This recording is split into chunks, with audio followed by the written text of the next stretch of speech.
I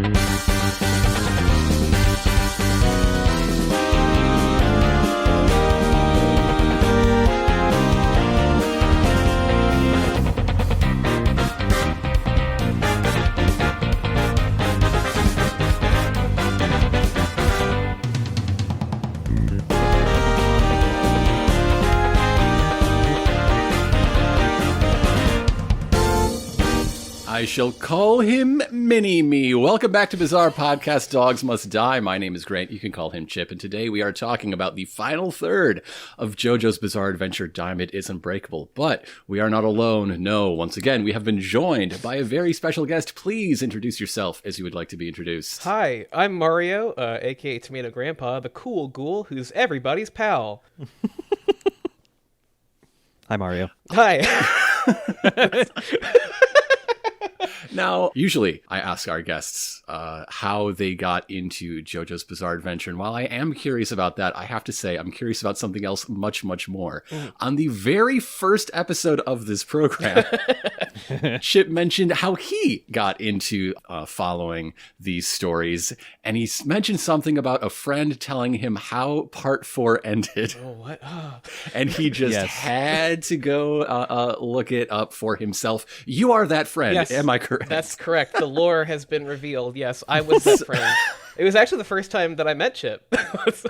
Yeah. We were in the ice cream shoppy of House on the Rock, and I have literally no idea why this topic came up at all. I do not remember either. But so this entire 52 episode endeavor is your fault or your doing, whether people want to place credit or blame. I don't know why it happened, but I just began talking about JoJo's, and I definitely know we talked about part 4 because I love part 4. I feel like I maybe talked about part 7 because it's very wild. But yeah, without spoiling anything for the podcast, he told me something relating to dinosaurs. Yes, correct. there may be dinosaurs involved, and the Bible. So. But before you finish this story, I want to guess what the thing is about the ending of part 4. Is it that the final deadly blow is just a traffic accident out of nowhere? I think I definitely mentioned there is part of that scene that I'm almost positive I mentioned, which is when I saw the Mona Lisa's hands, I got a boner. Yeah, it could have been that. Yeah, that's true. I think the thing that really broke me, because I remember there was a part where I just started laughing. Yes. Yes. And it was when Mario was describing Bites the Dust, and specifically he just said, so it's like his stand currently, but there's just a little guy version of it, and he just pops out, and then you see him, and then you die when you see the little guy. And I think that's what killed me and made me go, okay, I have to watch this. And I think it also, when you mentioned that the little guy, when he's not little, also has a little cubby hole in his tummy to put a little guy in as well. Okay, I was gonna say that reminded me that I was listening to the previous episode, and I was so mad that you guys noted Krang, because I was like, oh, it is Krang though. Like, this is so Krang. Araki definitely saw Krang and just put him in this manga. It's hard not to see Krang if you were alive during these years. It's true. Yeah. So now that we've covered that bit of the lore, yes, Mario, how did you who told you over ice cream about some wild shit in part 2 to get you on this road? Like, what? So, I was told by another friend of mine who was also at House on the Rock that day. I was told about it in 2009, I want to say. I was studying for the MCAT, and my friend, I think someone he knew online, had made him watch the Darby the Gambler episode of the original OVA. And he's like obsessed with Darby the Gambler. It's like his favorite JoJo's episode. So he made me watch it. And then he just gave me all of JoJo's, or that was extant at that time. And so I was like in a very dark place because all I was doing was thinking about an exam. And so and I was also living alone. And so at that moment, in the quiet hours, I would just turn to JoJo. And then there would be somebody with their whole body split open, like, oh god, this is just like studying. Fuck this. That was also during the time when the only part 4 you could get was the Duang translation. Oh man. So that is also my first exposure to part 4. It remained my favorite part though. So yeah, I think part 7 was still being actively written at that time. So I didn't finish it. And then like a few years later, instead of studying for biochemistry, I finished Jojo. That was again current. Didn't do great on that exam, but did learn a lot. So, you know, who's the real winner? It's still really funny to realize just how recent JoJo in the West is, really. Yes. Like, it really wasn't until the anime hit. And even how big it is in Japan now because of the anime. Like, I mean, it was obviously a known thing, but like when my friend went to Japan, he came back with the only JoJo souvenirs he could find, which were a playing card set that's just Darby the Gambler's cards with little poker chips of like Polnareff's face, which is great. But like when I went back 2 years ago, like the amount of JoJo stuff is just like, you know, it's like skyrocketed. You can't look like to your left without seeing a statue of Joseph or something. Which is really intimidating, honestly. It's very large. I want to see an accurate life-size statue of Jonathan.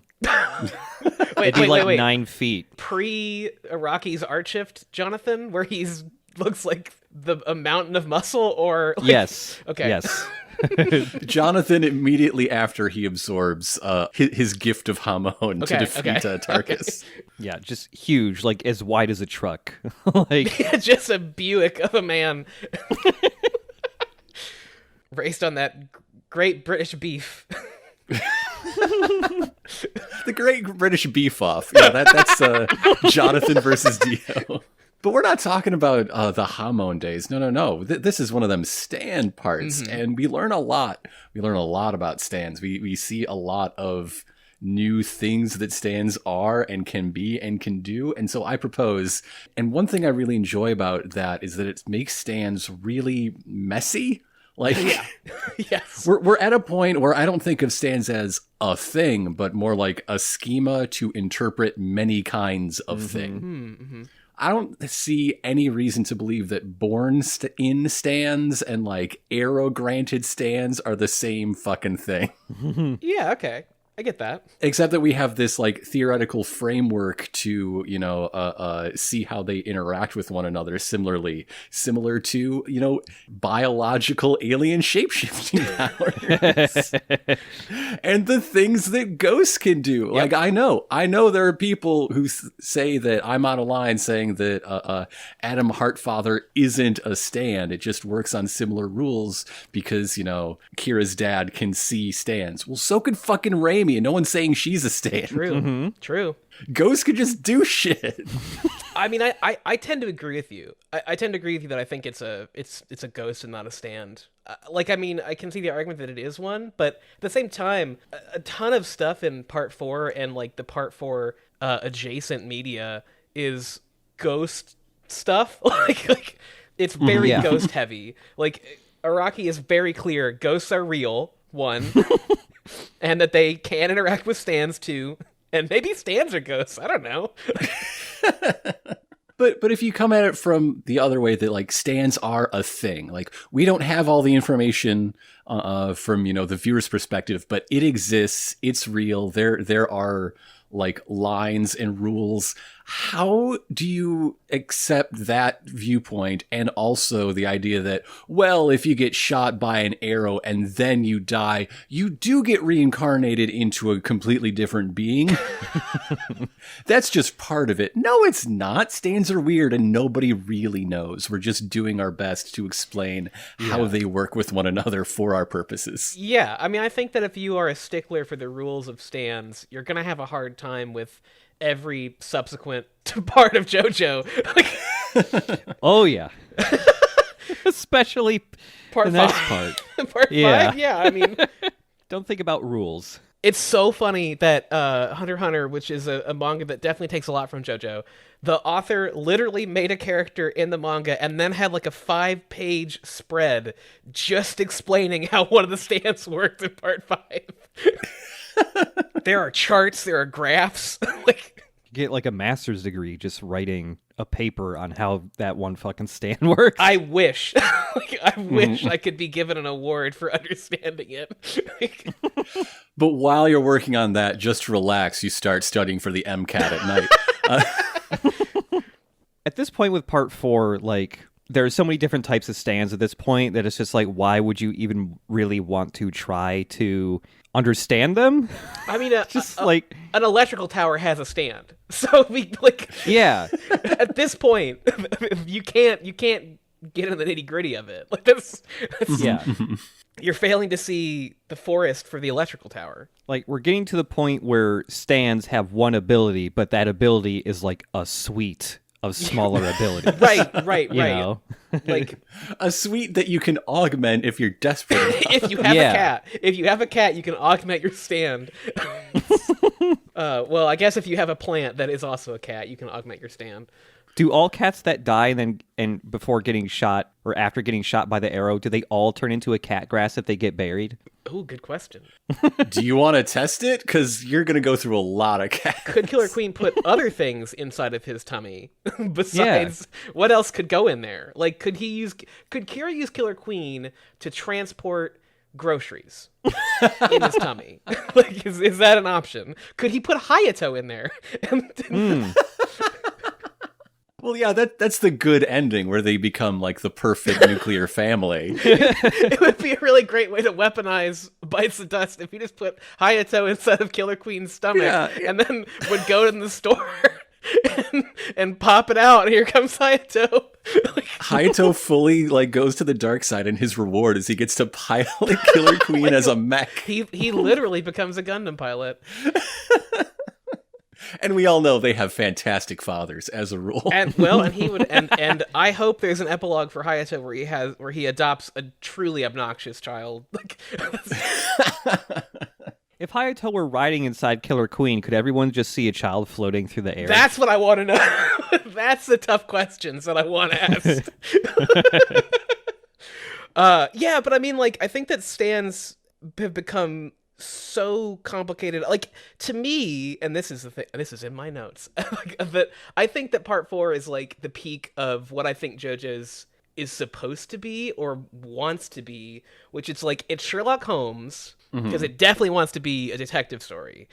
But the mystery is how you punch someone. Like, the mystery is how best to punch a person. Like, and I guess as to a point, it is a little Columbo-y where the facts are laid out ahead of time. But it's like, the reader has all the facts, sort of, right? Like, you know how theoretically Enigma works, that a gun can be in that piece of paper. Now the question is, how do we get into the paper and punch this guy really hard? Like, I was just thinking back to the, Ghost ad and whether or not that's a stand or not. Like, I feel like some people keep pointing to the fact that interstitial title card, names his power, Heart Father or whatever, but it's just like, Mikitaka clearly does not have a stand, and his thing gets named. true. If you can do a cool thing, you can name it whatever you want. It doesn't explicitly mean it's a stand. Well, the other thing is that his stand is the camera. Like, that's his stand. The camera is his stand. Like, it's not like he has control of all photos. He has control of photos taken by that camera. So then he continues to have a bunch of abilities in the photo, which is, like... Yeah. But in Mikitaka's case, to be fair, the only proof we have that he doesn't have a stand is he didn't flinch when being punched. What if he's just an ice-cold motherfucker? True. He could be ice cold. He could be so alien that he doesn't know what a punch is. I don't know. Yeah, I guess that's true. I just want a spin-off with Mikitaka. Yeah. We can't say for certain that he hasn't been lying about everything, and that's his actual mother in town wondering why her son is living True. in an electrical tower now. Yeah, I guess he just rooms there. Like he and his weird masked roommate, who I can't tell if that's like an Italo Calvino reference or not. I genuinely don't know. Like, it's wholly possible that it is a reference to Italian short fiction author and novelist Italo Calvino, or it's just because Rocky wants to live in an electrical tower. But yeah, I believe this last third, I'm an Alien was the very first episode of that, correct? Yeah. Yes. Man, I really like Mikitaka. I really like Me too. how they introduce him. I said before that he gets so much focus for like 4 episodes in a row or so, and it feels like Mikitaka is like a character that Araki wishes he had introduced at the start so he could be more integral to the main cast almost. Yeah. Because he doesn't really get like a character arc or anything after those 4 episodes. He's just kind of like in the background and shows up every once in a while. That keeps happening, though, in part 4. Like, Shigechi is front and center for, I mean, he doesn't keep showing up in the background. Well, no. He's in our hearts. But, like, part of, you know, the accepted wisdom, right, about part 4 is that Koichi is a huge central character in the beginning, and then he gets backbenched when Rohan sort of takes his place as the driving non-Jojo. But I've never heard anybody talk about how Hayato pulls the same move out from under Rohan toward the very end. It's true. Completely true, yeah. I mean, Hayato becomes essentially, for a part, the primary protagonist of the story. Like, I mean, Bites of Dust is basically just a Hayato story. I mean, like, there is essentially not a... I mean, the stand battle is Hayato, a normal kid, versus Bites of Dust. Like... Yeah. And like the only thing keeping Yukiko from being in the same sort of like very front and center side character as Shigechi, as Mikitaka, is episode order, essentially. Yeah. I think it's a thing where part 4, like, okay, so part 3 felt like Araki still trying to write a kind of shonen manga story where there is like a set cast and these are the characters that show up, right? Like in DBZ, theoretically, the main characters would be like Goku, Gohan, Krillin, etc. Theoretically, until we get tired of Yamcha and Tien. But rip in peace. Everybody just moves on to one house on a tiny island. What do they eat? Nobody knows. You know what? They eat puar. Puar, yeah. But so I think like he had a core cast that he was writing about. And then part 4, it feels more like this is Araki just telling kind of whatever story he wants to tell. Like, even to the point where some of these stories are not fights at all. Like, I Am an Alien is not a fight story, really. I mean, it's I mean, there's no fight in it. And instead, it's just like, okay, I made this character. If there's no fight, how does somebody lose a finger? It's true. It's more like, okay, I've written this character, and then like a few chapters later, Araki thinks, oh, I could do something else with that guy. Like, I could tell another story about this dude. I like this thing about this guy. Let's do more with him. And then we just take a little tangent to where Mikitaka's a pair of binoculars in the ground, like waiting to be in the story. But I love I Am an Alien. I think it's like one of the... it feels like a natural evolution of Darby the Gambler, to where like now it's, instead of like even a pretense that this is about actually gambling, now it's, we are both cheating.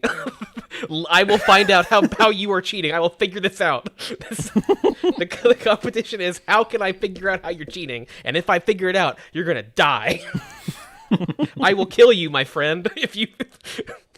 I was so disappointed that they removed the part where Josuke tries to pass off not licking the die because he hadn't washed his hand that day. Oh, God, right. There's a sad number of omissions in between I'm an Alien and Highway Star where they cut back on how awful Rohan is to Josuke.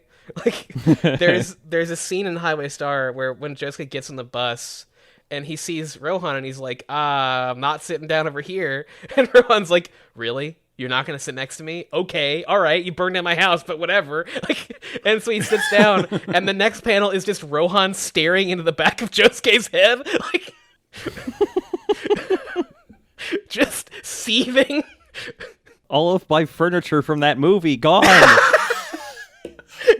What is up with that? Do you have any insight into what's going on with the Pretty Woman stuff? I have. It plagued me. It plagued me as I rewatched this, what that was about, and I don't know. I have no clue. I think maybe it's just that Araki likes to be Pretty Woman. I think Did he want some other form of collectible from the movie, but literally all he could find and purchase was just the furniture he used in it? I shall purchase Julia Roberts. I was gonna say, could he just purchase Julia Roberts? I mean, that's kind of the plot of Pretty Woman. So.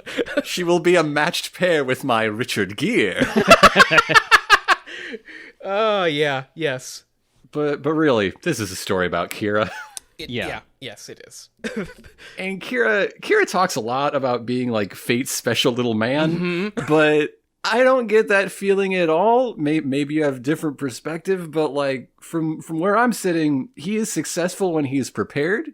He is successful when he is desperate.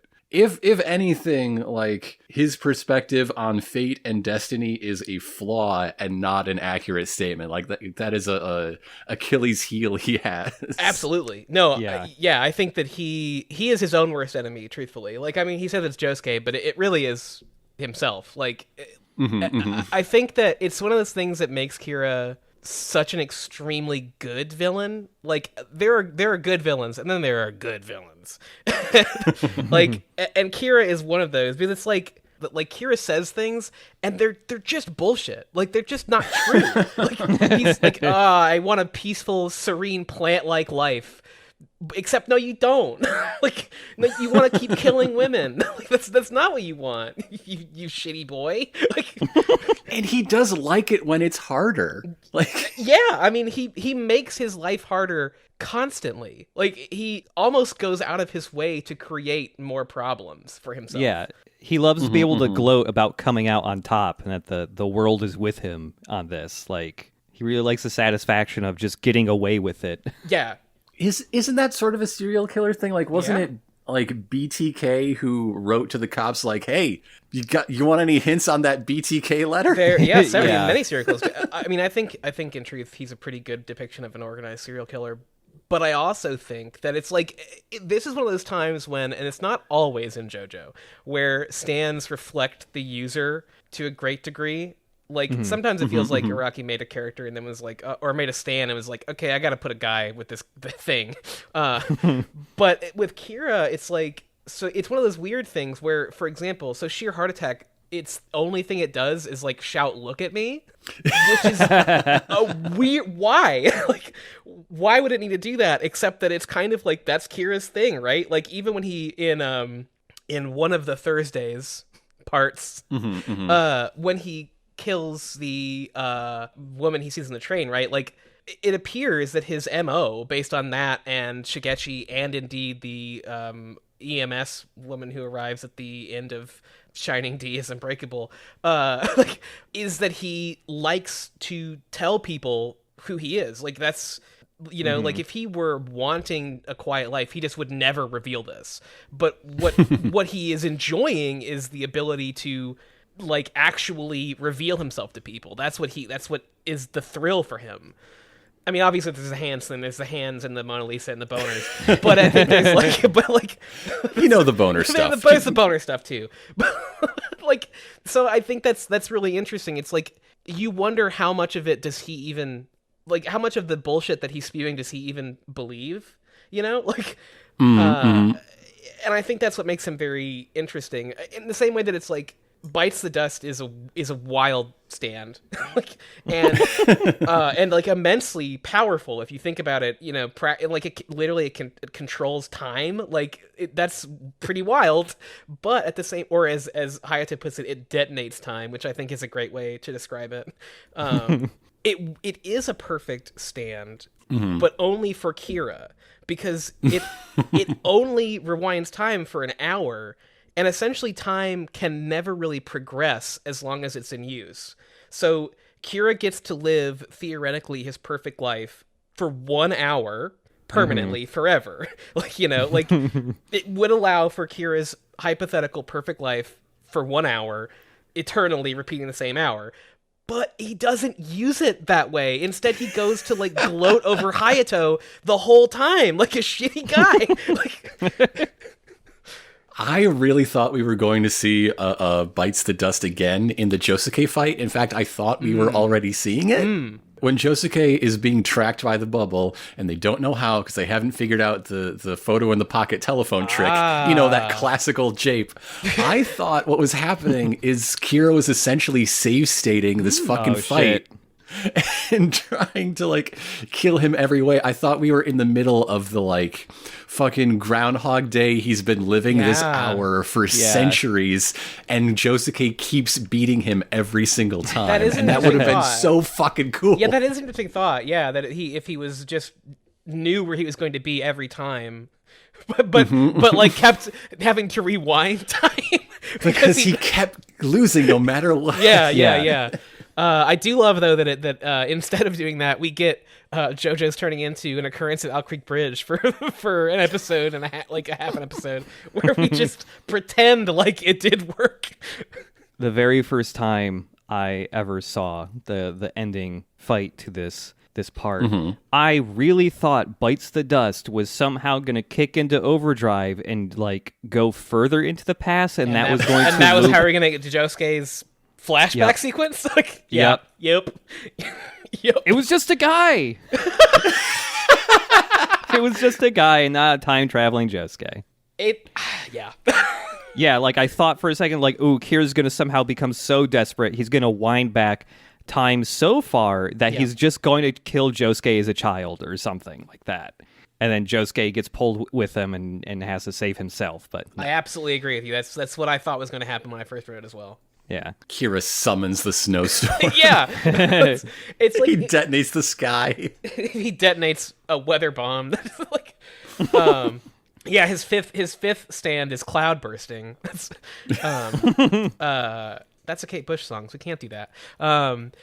It's like if you read it knowing that it's not Josuke time traveling, you can tell yourself that it's not Josuke time traveling. And apparently at the time, Araki was interviewed about it, during the run of Diamond is Unbreakable.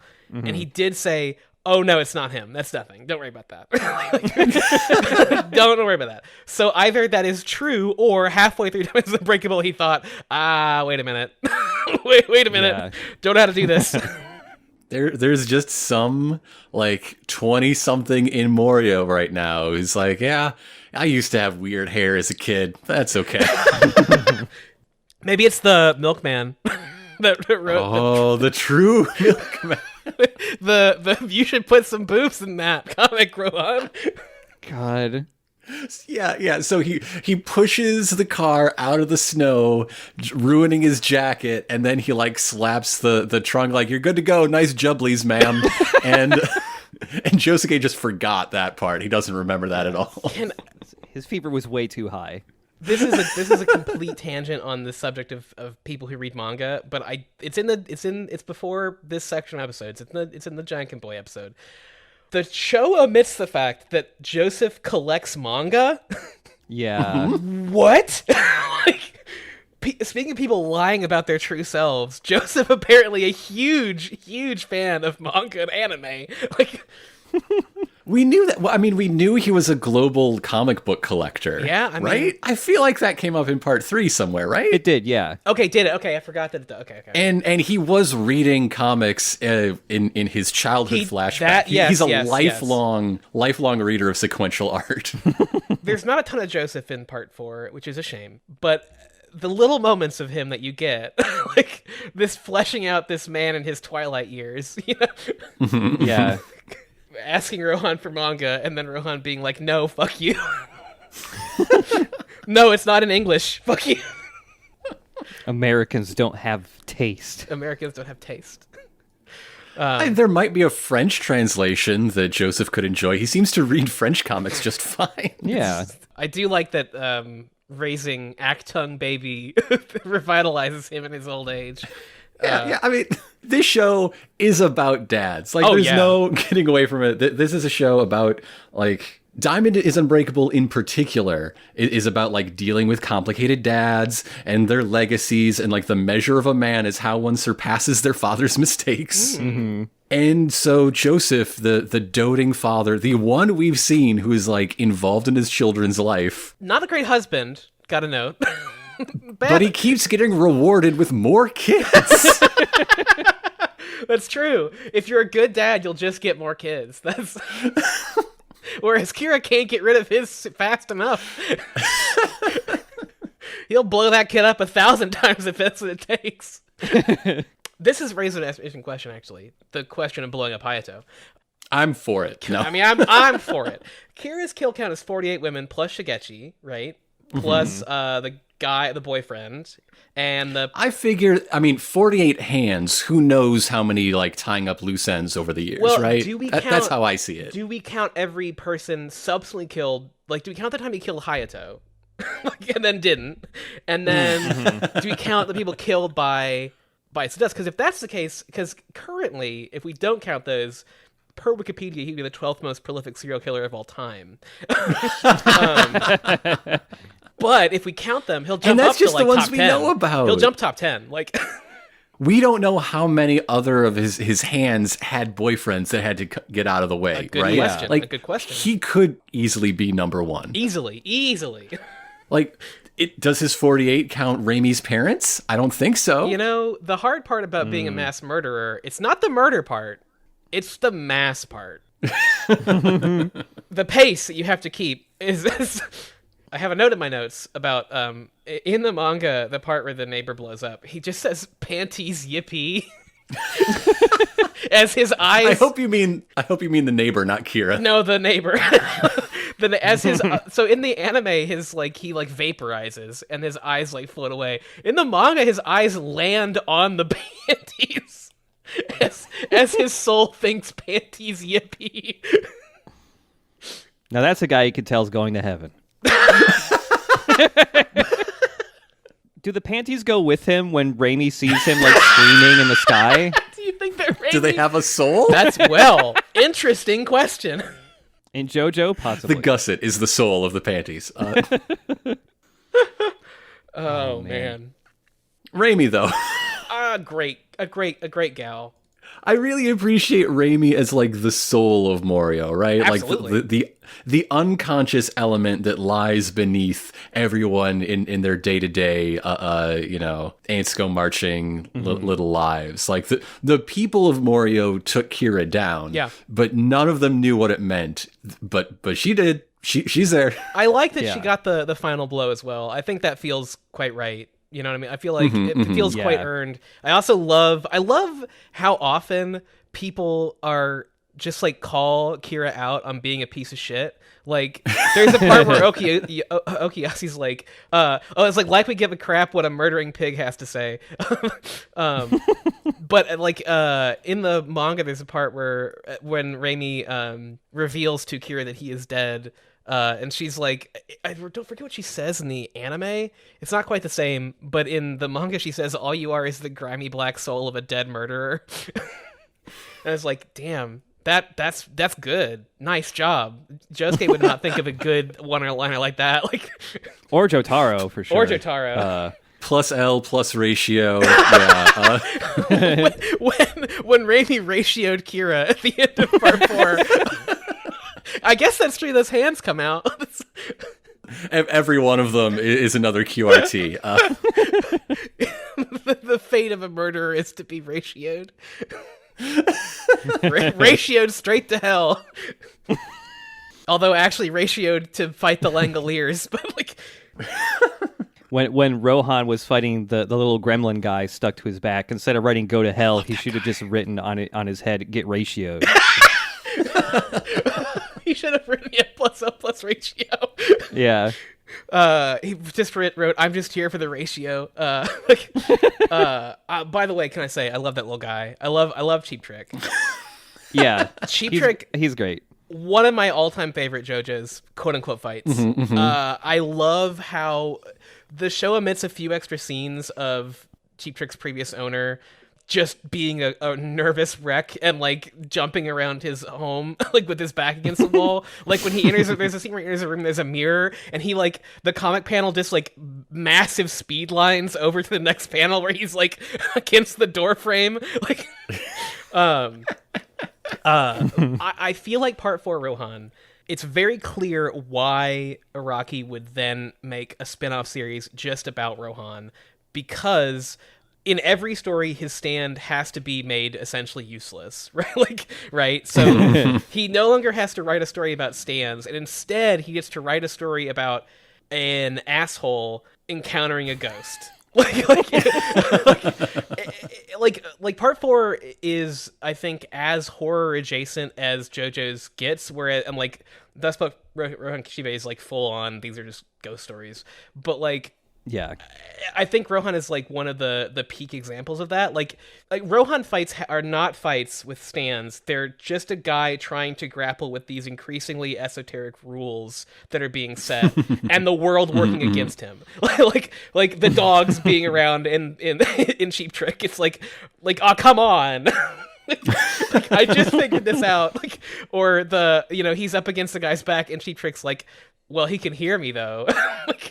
So it's like new solutions to increasingly esoteric problems, which could describe JoJo's, I guess, but I feel like very specifically describes Rohan stories. And like I love that. I think that's great. I think Cheap Trick is so fun because of the fact that there's just not a fight. It's just a dude trying to get this weird little guy off of his back. When the effects could be mitigated with some professional advice and proper medication. I love every weird little guy stand in JoJo, and yeah, they're the best. This part, I think Cheap Trick really is maybe the first of the weird little guys. Yeah, but they will return. Oh yeah, there's several more. Then they're all just like this. They're all just this weird guy that just talks shit the whole time. I also think, like, part 4 for the horror stuff, it has the Rohan stories, it has Ghost Dad, which is very clearly a reference to how much Japan loves ghost photos. More, I don't know any other country on Earth that is so obsessed with ghost photos, or spirit photos, I should say. Mm-hmm. I mean, Yukiko is essentially a horror villain. Like, she is... Yeah, absolutely. She's a yurei. Like, she's a ghost. I mean, the long black hair is a very traditional Japanese ghost thing, so she feels extremely like a horror story, in addition to being almost like a Junji Ito character, in how obsessive and cruel she is. Also worth noting, she's the first yandere character in manga. So oh wow, yeah, she's the first one. So invented that. Damn. Yep. Neat. It's neat. It's a neat little factoid. Yeah, there's like, once we eventually get to the Rohan OVAs, like, I've always wondered how much Junji Ito has like influenced Araki in some ways, because there is at least one story that's animated that is straight up like just a Junji Ito story. I know what you're talking about, and yeah, it is. It really feels like it. Like it's a curious case of Hirohiko Araki. He does seem to age differently from the rest of us. So. It's an interesting question. I don't know. Whatever like moisturizing regimen he's got, I bet he shares it with Sakurai. They got to compare notes. I like to think it's whatever Rohan uses. It's spider blood, I think, is what Rohan uses. If you lick enough spiders, you'll eventually become immortal. That final fight, though. I appreciate the way that like everybody contributed something, and how many of those contributions are non-combat. Like, yeah, like it's another stand fight where Heaven's Door doesn't show up. It's just like Rohan's photo book project. Getting everybody in the right place at the right time. If anything, Heaven's Door creates more problems than it creates solutions. You might say that of Rohan in general. Yeah. Thinking back, like, Okuyasu never gets a really big fight, right? Like, he never gets... he sort of fights Red Hot Chili Peppers, so, okay. But mostly his fights are, like, part of a story, right? He does like, one thing. But the thing he does in Bites the Dust is a huge deal, right? Like, he essentially saves the day in Bites the Dust, thanks to deciding to be alive again. Which is a big choice, I guess. But it's like that's a big contribution. Koichi also saves the day to no small degree, right? Despite doing really only one thing. Like, and he's also a very special boy. Per Jotaro Kujo, he's a very special boy. But everybody essentially did one thing. Yep. Right? Yeah. Like, Josuke's one thing was a big thing that took a long time to do, but everybody did one thing. Yeah. Everybody gets one. Everybody gets one on Kira. Like, I love that at the end of this, when, you know, Jotaro is getting ready to do all the punches on Kira here, and he thanks Koichi. yep. It's just really funny to see that, like, Jotaro comes here, he's looking for, you know, the other Jojo at the start of this story, and he comes out of it going like, other kid that's not a Jojo, I like you the most. The first person he met in town. Yeah. He True. found the guy he needed, the most reliable special man. Like, Instantly. Jotaro, even at the end, doesn't seem to really care that much about his uncle. At the end, he's like, "Do you want to retract that statement you made about these kids being good?" All because of Josuke. But he does have a special message for Koichi, and I think that's, you know, going forward, it turns out to be important. I guess Koichi's just such a good kid. Maybe the perfect child. So yeah, while we're talking about those farewells, I wanna retract or at least amend a statement I made last week. I don't think I was correct to call the whole like tour around like the characters' endings, because part of what really works for me is that nothing really ends. Yeah. Like defeating Yeah. Kira is just another day, and Morioh will eventually produce another Kira, another Angelo, and also the means to bring them to justice. Like Morioh is a self-regulating system.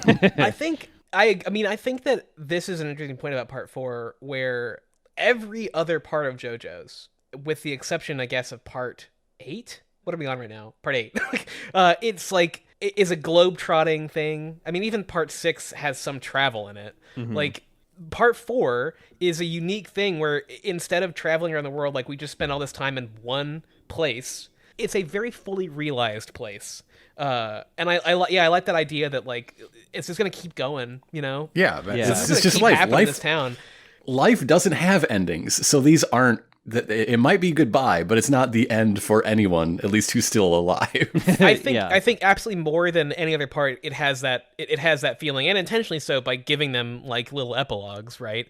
And it's also why I think the death of Kira, like the actual moment, not, you know, his soul being banished, but Right. but the ambulance bit denies catharsis to everyone around, because it's also not an ending. Like he's just a part of Morioh, no more essential to the story of Morioh than any of his victims were. I think it's a salient point, well made. I think that it wouldn't work if, like, while it would feel really great for Josuke to somehow turn Kira into like a plant, could happen, but it's like would feel weird in this story because of how mundane the story is. I mean, obviously, it's a weird story. It's a crazy, noisy, bizarre town, one might say. But ultimately, the events in it don't matter to many people. Like, it has a very small radius of people that it affects. And it feels more right for this story that it would have, like, an anticlimax where Kira just dies in a stupid way. Like, in a very dumb way. Kira just dies. Like Rohan's not wrong. He couldn't be prosecuted. Like, I mean, he literally couldn't be. He's wearing someone else's face. And this is why the Speedwagon Foundation is getting ready to make their own court system specifically for stand crimes. That's a great idea. They have should global do authority. unilateral authority to prosecute stand crimes.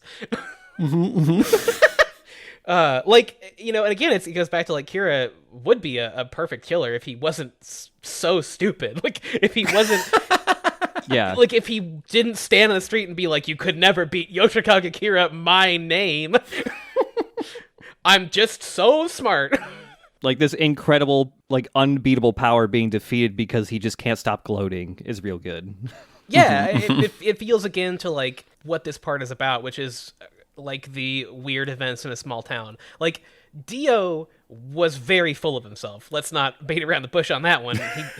It's subtle. You might not notice it. But Maybe, just maybe, he likes himself. But his gloating never, like, was a hindrance to him. Like, Dio is a big villain with a big plot, and he wants to take over the world. For what reason? Because he is Dio. Like, he doesn't need a reason beyond that. To and spite that's his fine. dad. Like, I deserve a treat today. I shall have the world. I woke up today and I am Dio, and so I will conquer the world. It's not a problem that he's so grandiose. It doesn't stop him from being an effective villain.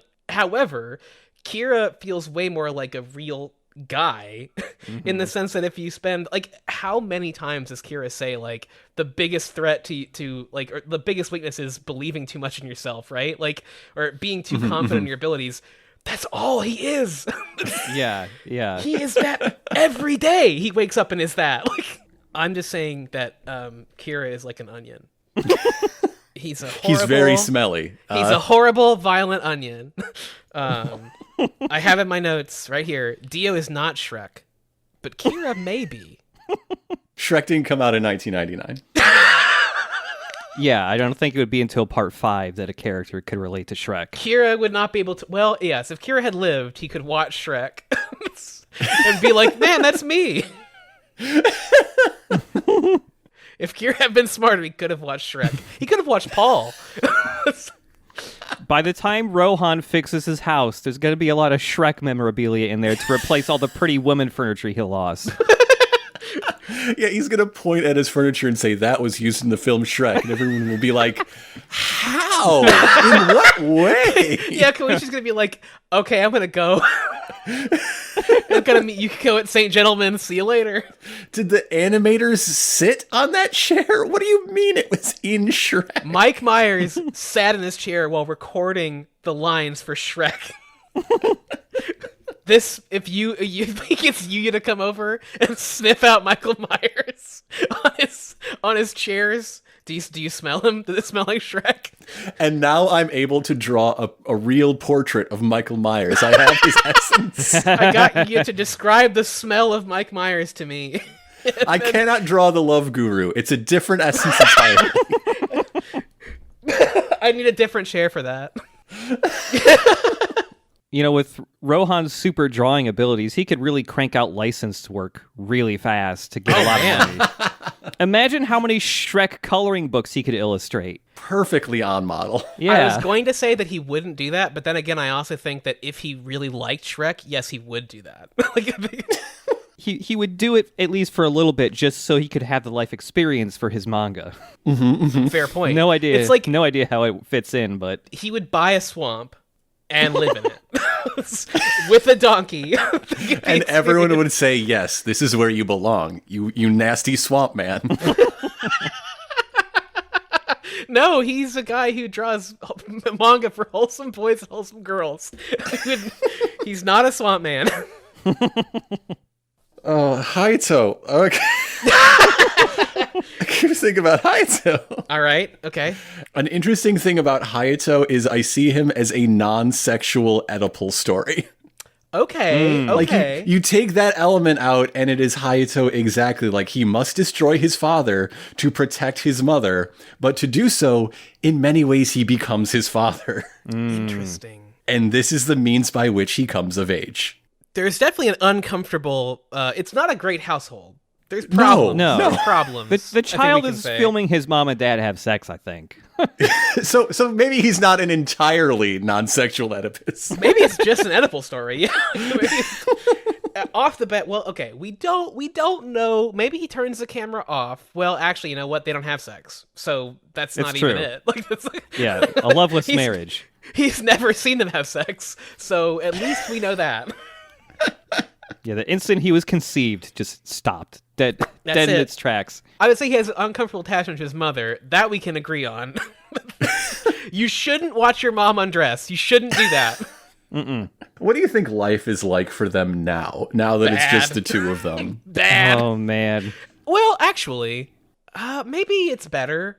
I think Shinobi would take her husband's death quite poorly now. Yeah. I think back then she would, before the series started or before Kira ruined her entire life, probably if her husband died, that would be a victory for her. Yeah. She just high-five Hayato and say, like, yeah, there's some hungry man in the freezer, and then drive to S City and never look back. Right. which I believe canonically is Sendai, because Morioh is Araki's hometown, so or based on. Okay. I looked this up because I was wondering when S City was abbreviated. So Araki is canonically a weird little freak. Oh yes. Oh, very the much only so, sort yes. of person that lives in Morioh. Yes, very much so. Yes, he is a weird little freak.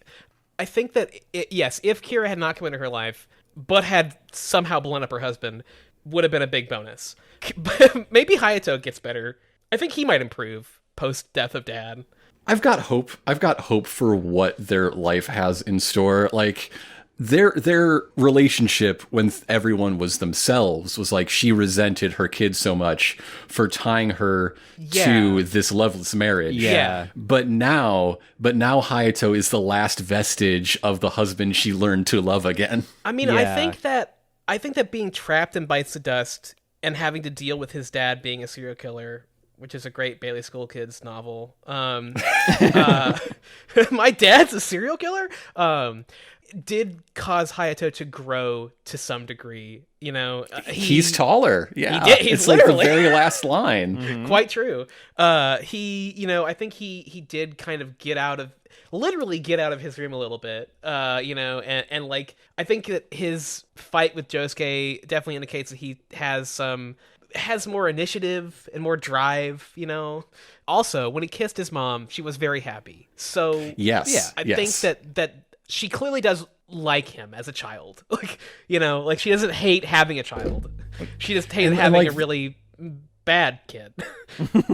This optimistic outlook on their future, though, is still based on maintaining, like, it's resting on lies and deceit and cruelty, which I think really strengthens the way Part 4 treats the quote-unquote typical normal family, you know, proper suburban society.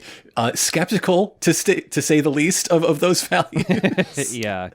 I mean, well, as it says, I mean, Kira is a severe but symptomless illness, and I mean, like, I think that he permeates a lot of stuff in the world of Morioh, and that includes like the nuclear family to some degree, right? Like, this guy just like slotted into being a dad very fast. Like, it didn't take a ton of effort to like just become part of this family. So there might be something bad about that. Yeah, the guy trying to hide being a serial killer was a better dad and husband than the actual guy. Yes. Definitely better husband. And all those behaviors were just from trying to not get caught. Yeah. Even though the dead bad husband was shredded as shit. Like, he was fucking ripped. I mean, the fact that Shinobu doesn't comment on the fact that Kira is taking a shower and is like jacked to the nines would indicate that's true. It's, oh, hey, my husband didn't notice that you got suddenly swole as fuck yesterday. I hate my boring ass husband, Channing Tatum. I hate my gorgeous, boring husband. I wish he weren't so sexy. He does nothing with it. It's just there like a stack of meat. You gotta swing the meat around a bit. He doesn't even wear cool ties with skulls on them. Yeah. Kai Harada puts on Genuine's pony and he does nothing. He just sits on the couch. Kai Harada's been single-handedly trying to get this couple back together for years. And nothing works until a serial killer becomes their dad. Oh, man. I love Kai Harada, by the way. I just have to know, like, it's a great addition the show makes. I think the, like, recurrent radio thing really adds to Morioh as a place. Like, having a local DJ feels so excellent of a choice. Like, chef's kiss. Like, Morioh already has so much stuff about it that's gives you character, right? Like, it has the ghost spots. It's got Rohan's house. Don't go there. It's got Tonio's restaurant. Do go there. But only if you've got a diarrhea tummy. It's got Angela's. It's got Saint's Gentleman's. It's got Kamiyu. It's like, there's a ton of stuff about it. Like, you know, you learn its history, its seal, its flower, the Adonis, its signature food, miso beef tongue. Yeah, Adonis beef. Yes, Kasaku's hot. We know. I'm sorry, I can't get off of this. But then, like, the radio station just, like, I think gives it a little bit, like, that extra touch of character, you know? You always have Kai Harada to come back to. And I also like how you hear Kai Harada throughout the show a whole bunch. before you even get introduced to Kira. And then once you get introduced to him, like hearing Kai Harada on that radio show kind of like becomes associated with Kira being in a good mood.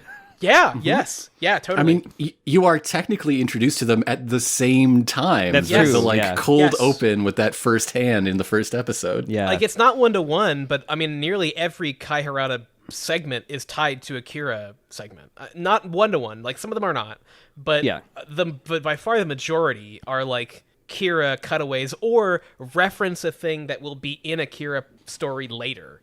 Like reference like there's he reads a letter from someone who's like written about his girlfriend not like getting a ring for his girlfriend and his girlfriend not liking it, which I'm pretty sure is the woman Kira then meets in Saint Gentleman that he kills later. So definitely those two are tied together, which is a neat touch, if you ask me. I also love the music they use for the radio. Like it has such a lot, like it alternates in like what it feels like. Like the first song of the show feels like a 70s song from like Hausu, and then like later there's like that sultry like kind of romantic song they play while Kira is cutting his fingernails. Like it's just a neat, there's this like it's a neat touch. The part 4 adaptation does a few very cool things and some not great things, but the radio is one of the good ones. Speak more on like what are some of the not great things. Where do you think that the adaptation sort of lets down the source material? So I think that some of the stuff that's cut is kind of a bummer. I mean, this goes without saying they're going to cut some stuff, you know. But I think that they take like the stuff they take from I Am an Alien and Highway Star, I think makes them weaker stories, which is a shame because I Am an Alien is such a great story and like so goofy, but they cut out a lot of time that Josuke spends. Like there's whole scenes of Josuke trying to teach Mikitaka how to be a dice. Like the vomiting thing is introduced way earlier, that like he gets dizzy when the dice are rolled. They leave out like Rohan explaining oh my god, there's an amazing bit where Rohan just starts talking about the game of CeeLo, and at the end of it he's just like, I didn't tell you that because I thought you'd be interested, I just want to talk about CeeLo. I'm not doing this for you. I'm doing this for me. And that's why people really treat Rohan as a self-insert. That right there. Yeah, I mean, it's like there's a bit in the Rohan manga which is not adapted, where he's like, I could use this time to talk about climate change and the damage it's doing to the world, but instead I'm going to tell you about a story about me. This is a story that's happened to me. So like that's that kind of, I think the omissions are less great. I think that the dip in quality animation starting in really this part, like this last third, hurts it. You know, it's still a great story and there's still like fun stuff happening, but they did so much in the early episodes, like with really interesting stylization and like camera work. Like the Lock episode is so wild. Like I don't know why they did the stuff they did in the Lock, but you get to this part and it turns into kind of by the numbers for a little while, like as by the numbers as JoJo can get. Really. Yeah, it's like the middle episodes of the last third suffer the most, I think. Like around the time of like Superfly. Yeah, like the Thursday episodes feel like they were working against time and budget. They definitely save some flair for the parts that really need it, like the parts where people are afflicted by Enigma. Yes, those look great. Those are awesome. Those are excellent. Like love those. But yeah, like I think a lot of Superfly feels kind of less interesting than it could be, you know? I also, they removed the part in Superfly where the user Superfly, whose name no one remembers, is defeated, but because he's passed out and is bleeding a lot, the blood is falling down on Josuke, and he's gonna slip. And at the end, they're like, you tried to bleed on me. He's like, no, I was unconscious. I'm really sorry about that. I was already beaten at that point. Sorry. I wasn't weaponizing my injuries. Which is absolutely something a guy would do in JoJo, so... Absolutely. Yeah, several episodes later, use your blood as a flying blade. He tries to, like, repay them for teaching him that he should just stay living in the electrical tower. And he's like, I can make you guys some fish, or I can give you guys some veggies. And Okiasi's like, Josuke, don't take those vegetables. He uses his shit to make the vegetables. You can't take those. Don't do that. Yeah, he ain't got a sink up there. Like, I don't know. Yeah. Like, you don't want any of this. You don't want any of this, Josuke. Don't take it. So like I think that like those cuts hurt to some degree. Also, the Netflix subs. This is not a fault of the show, but the Netflix subs are so bad. there's some stuff that's just like flatly wrong. Like they just don't translate right. Like it's weird. It's very weird. They seem to have a reputation for that. I remember a lot of stuff going on about like when Squid Game blew up. Yeah. There was a good one and a bad one. Yes, there was the closed caption one. I think was just using the subs from the American version or the English version. So like they didn't match at all what they were talking about. And some things were like entirely reversed. Like what? I think there's an example where one character, like, in actuality, in the Korean is saying something like, you know, I'm not an idiot, I know blah, blah, blah. And it turned into, like, I may be dumb, but I know blah, blah, blah. Like, wait, that's a totally different thing. That's the opposite thing. It's very strange. It's interesting that it's like, part 4, I feel like, has had such a hard time of it, because the first time it came out, or the first time anyone could read it, it was the Duang translation, which is wonderful in its own special way, but does make it very hard to read. It's not super conducive to understanding the plot of part 4. And then you get the anime adaptation, and it's like the English dub is, I think, perfectly fine. I think that there are some great casting choices and some great line choices. I think like punching up Yukiko's vulgarity is a great choice. Like that, I love that. But then it's like you get weird choices. Like I remember you guys were talking about something in the last couple episodes that was said that's like not nearly as good as what the subs are saying. If it was in the last episode, the one that really bothered me was a phrasing that characterized Kira as an external threat rather than a homegrown thing. Yes. No, fuck that. That's horrible. That's bullshit. That's really bad. Like, but it's really bad. So like, I would say, well, watch the dub, but then you get something like that, and it's like, well, that sucks. Like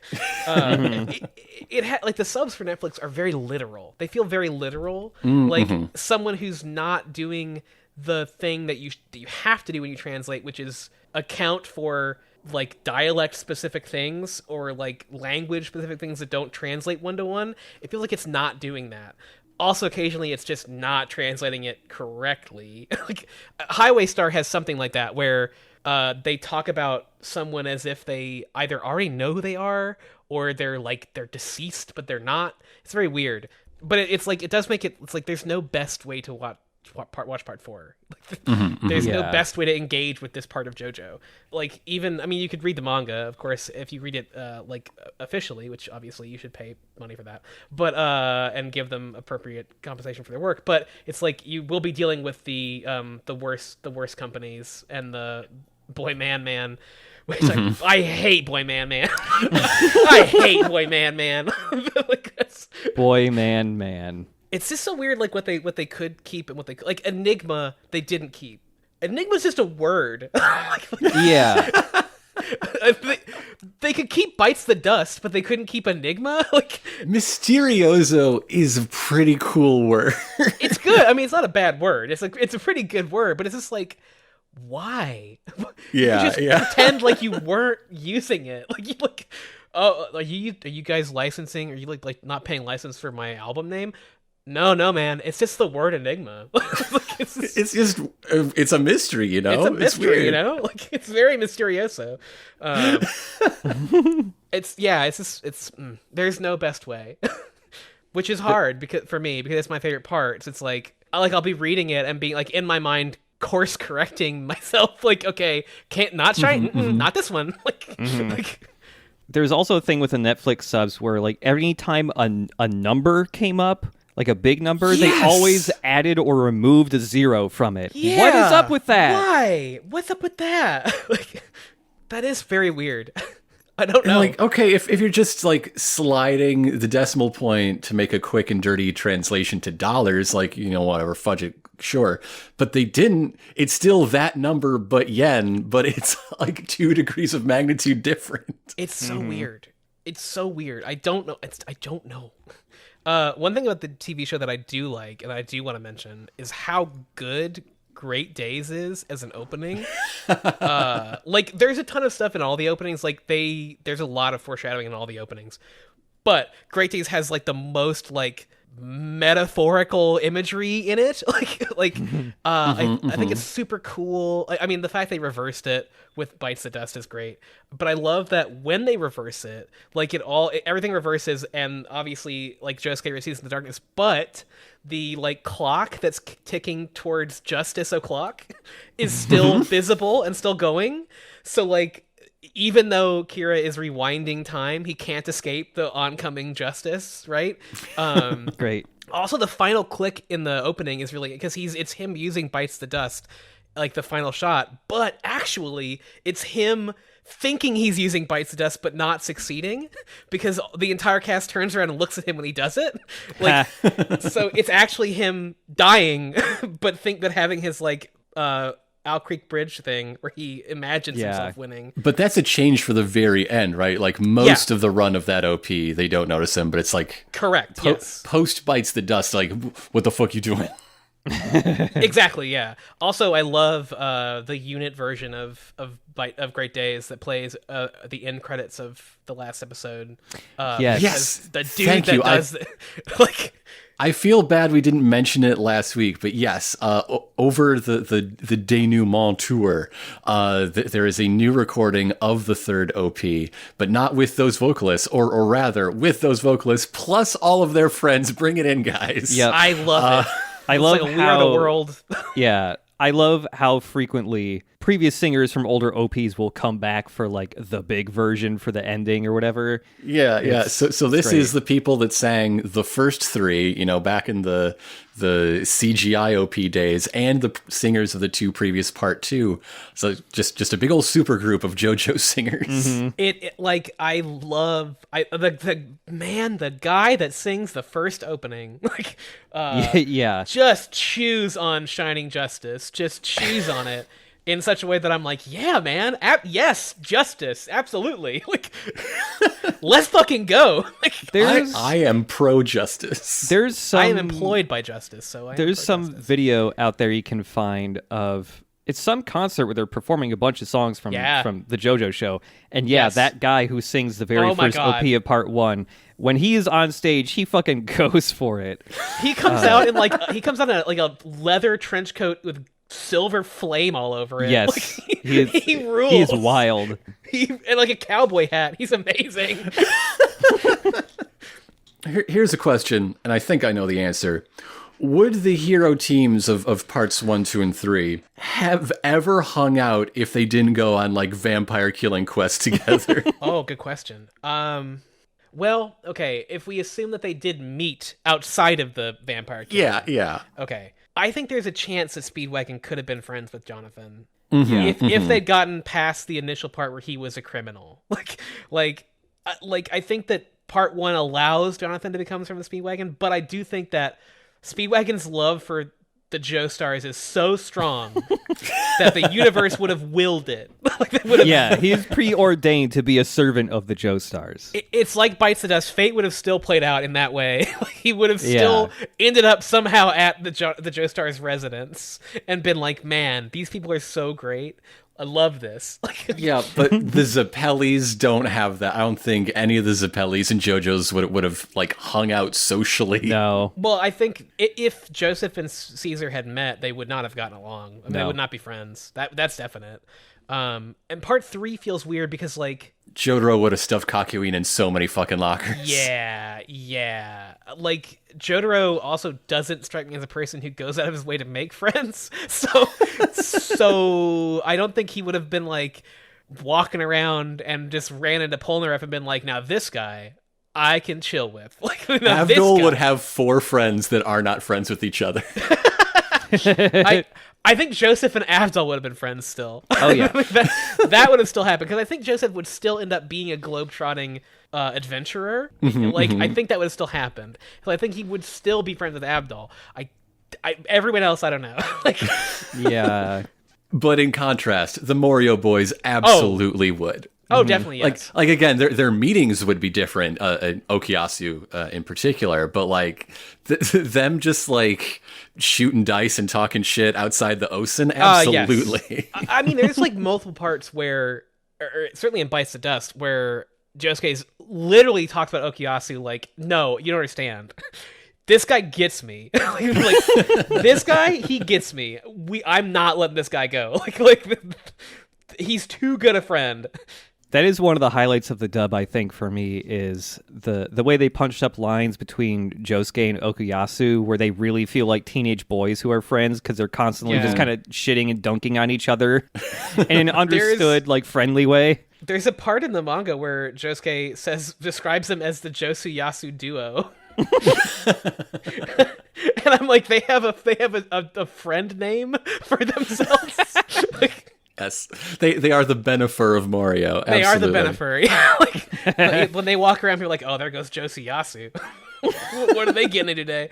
Like, part 4 is one of the maybe only parts of JoJo where people directly reference being actually friends with each other. Like, Rohan references it with regards to Koichi.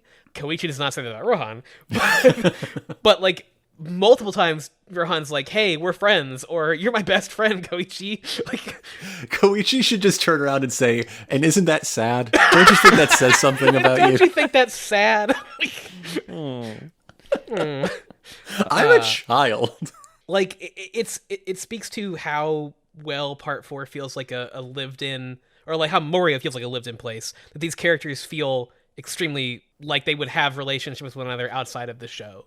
And if all you Okuyasu fans just want another character in your life who sort of latches onto others because he doesn't trust his own judgment, might I suggest The Expanse? I was gonna say you could watch Hunter x Hunter. Because literally Okuyasu's voice actor is in Hunter x Hunter playing Okuyasu again. Yep. Does he? And he has a pompadour in that too, right? He does have a pompadour in that too. His name is Knuckle. Knuckle. I'm just saying that Amos Burton, as portrayed by Wes Chatham, good stuff. Check it out. Yeah. It's so funny to me how much of Hunter x Hunter's best, like, renowned best arc is just doing characters from part 4, because Palm Siberia, my favorite character in Hunter x Hunter, is just Yukiko Yamagishi. Mm-hmm. Like, that is her, like, Yukiko walks that Palm Siberia could fly. I'm sorry, and go on a date with a 10-year-old. But like, Knuckle is just Okuyasu 100%. Like, the only addition is that he loves animals. Okuyasu is good with pets. He is. So that does track. By the end of part 4, I love this weird, like, family Okuyasu's putting together with his mutant goblin dad and a mutant cat plant with superpowers. I just love that he's taking his dad out to see the town and to be a citizen. Like, Keicho wouldn't allow that shit. True. But now, like, oh, I'm making my own decisions? Hey, Dad, meet the world. World, meet my dad. This is how we are. I'm going to take you to literally the best restaurant in the entire world.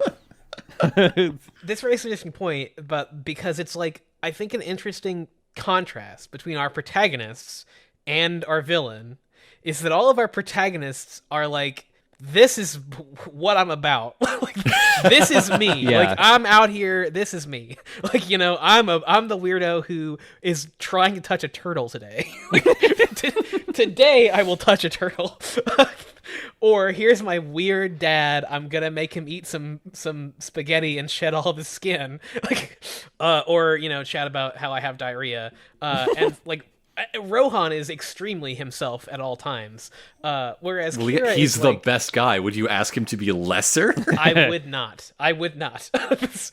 Whereas, like, Kira is so focused on not being himself, right? Like, that he's his whole deal is to not show who he is at all times, and it seems to be when he is happiest, he is showing who he is, right?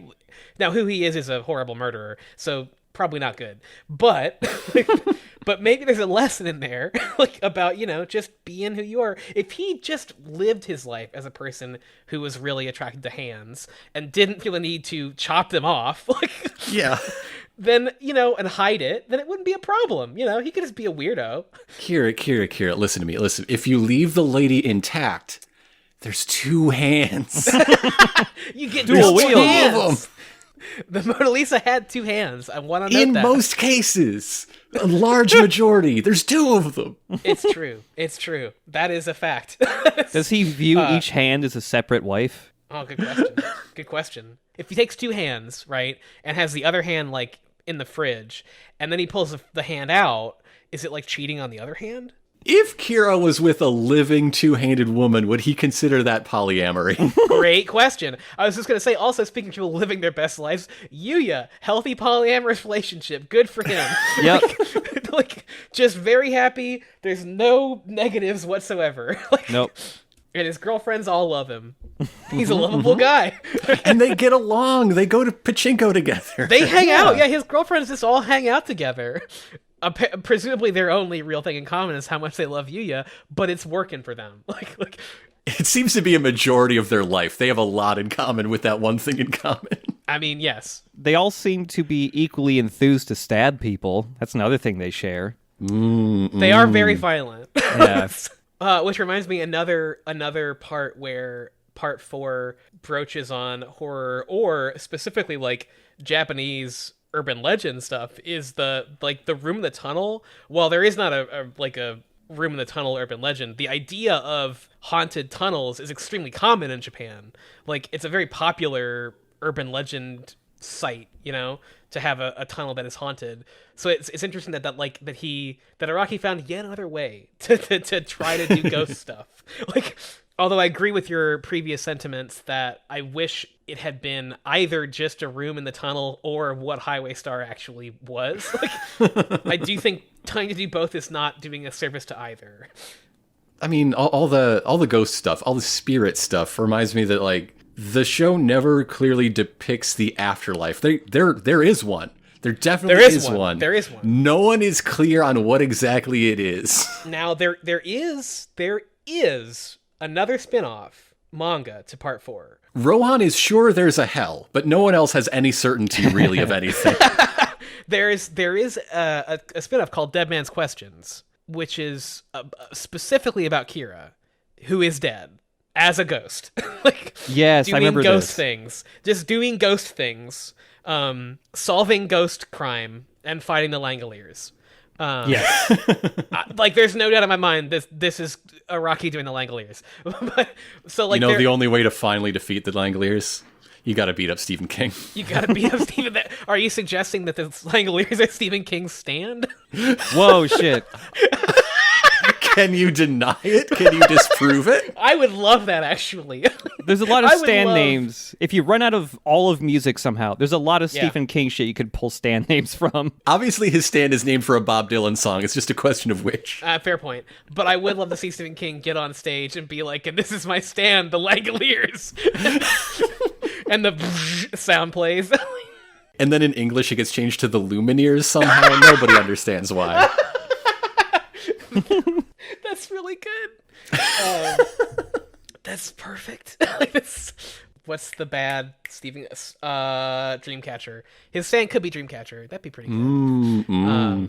I've spent a lot of time thinking about stand names. Like I don't know if anybody else does this, but I sure do. If it's Dreamcatcher, then you could also get the stand name Shitweasel. Yes, yes. The English version could be Shitweasels. Wow, we're really ticking all the Morioh talking points because I'm talking about Hunter x Hunter. I'm talking about Stephen King. These are known quantities. Like, All right. Okay. 6 Degrees of Golden Kamui. What? yeah. Now we have. I mean, listen. I talked about Kira being a great villain, and I didn't mention any villains from Golden Kamui. So I would like to pat myself on the back for that work, that great work that I did. And I haven't talked a great deal about dead people, although I did talk about a hand being in a fridge. So, In our last episode, like the way they parallel Kira and Josuke so much, and like the many ways they are exact opposites, I went back at an episode list just to remind myself, and I don't think Josuke ever a single time fights alone. That's There are other stand users that do solo fights. Koichi does a couple. Yeah. But Josuke is never alone. At most, he's assisted by someone who does not have their own stand. No, I mean, even the Angelo fight, Jotaro is there. Ultimately. And he's there for most... Like, the first time they fight, I guess he's alone, but Jotaro is there most of that episode. That's very true. The only friend that Kira has is a plant. And his dad, I guess. He's a plant that he keeps so angry it kills on sight. It's a plant he keeps asleep like most of the time. Like, so not a great relationship, I wouldn't say. If we acknowledge that, the relationships that Kira has are entirely about using people. Like, yes, he uses the cat, he uses his dad, he's using Shinobu as a cover. He's trying to dominate Hayato, doesn't quite get there, but boy does he try. Yeah, I mean on paper he is using Hayato. Like, that's like on paper. Quite literally if he's being read by Rohan. But that just reminded me, I have a note in here, this is not related to that whatsoever, but I think it's very funny that the Dwang translation was called Diamond Does Not Crash. When you consider that for the entirety of Highway Star, nothing that Josuke does nothing but crash into things. Like, I think is one of the best fights in a JoJo arc. Diamond is not permanent crash. Diamond, in point of fact, Diamond is quite crash. Diamond, like, I think that's one of the best fights, just because of Josuke's solution is, well, if I can repair anything, I'll just keep crashing my bike into shit. But also, again, not alone, because Koichi's on the phone. So that's a fair point. It tracks. Gives him that assist with the elevator. Although I gotta go back to that scene because that like review reminded me of why I really, really hate the way Koichi uses 3 freeze to get that information, because it's specifically the exact same con that Lot Guy was running on his family. True. Yeah. Give me what I want or you'll be crushed to death. And like that should be in the moment, that was something he grew beyond and like overcame by being more mature than this quote unquote recent graduate. Now, although at the end of the episode he does try or pretend to extort Tamami for money. So yeah, and then there's he a dark grows side to up our boy. even more since then. Like that's there's a dark side to the precious boy Koichi. Like and that dark side is, let's kill Tahoe Beach. That should be something that he's above, not someone he takes as a fucking role model. Like fair. That's why I don't like that scene. I do think it's one of those things where it's like, at that point in the story, Koichi has run his course and doesn't do very much. So it's like, I think, I agree that Echoes X 1 and 2 were way more interesting, like conceptually, and like things you could do with them. And now it's just like, okay, well, Koichi is here to one time per story make someone's hand really heavy. Like, that is his allotted role in this story. Now, he does it well. Like, so we can't deny that he's good at it. I haven't really come up with any ideas for it yet, but I've kind of wondered for a bit now, like, what would be a better alternative, like, grown-up Stage 3 stand for Koichi? Because the first 2 versions of his stand are so interesting and cool, but, like... Yeah. Again, it would have to be like an onomatopoeia thing. Like, you'd have to... Yeah. You go from making the noise to making the thing that makes the noise to...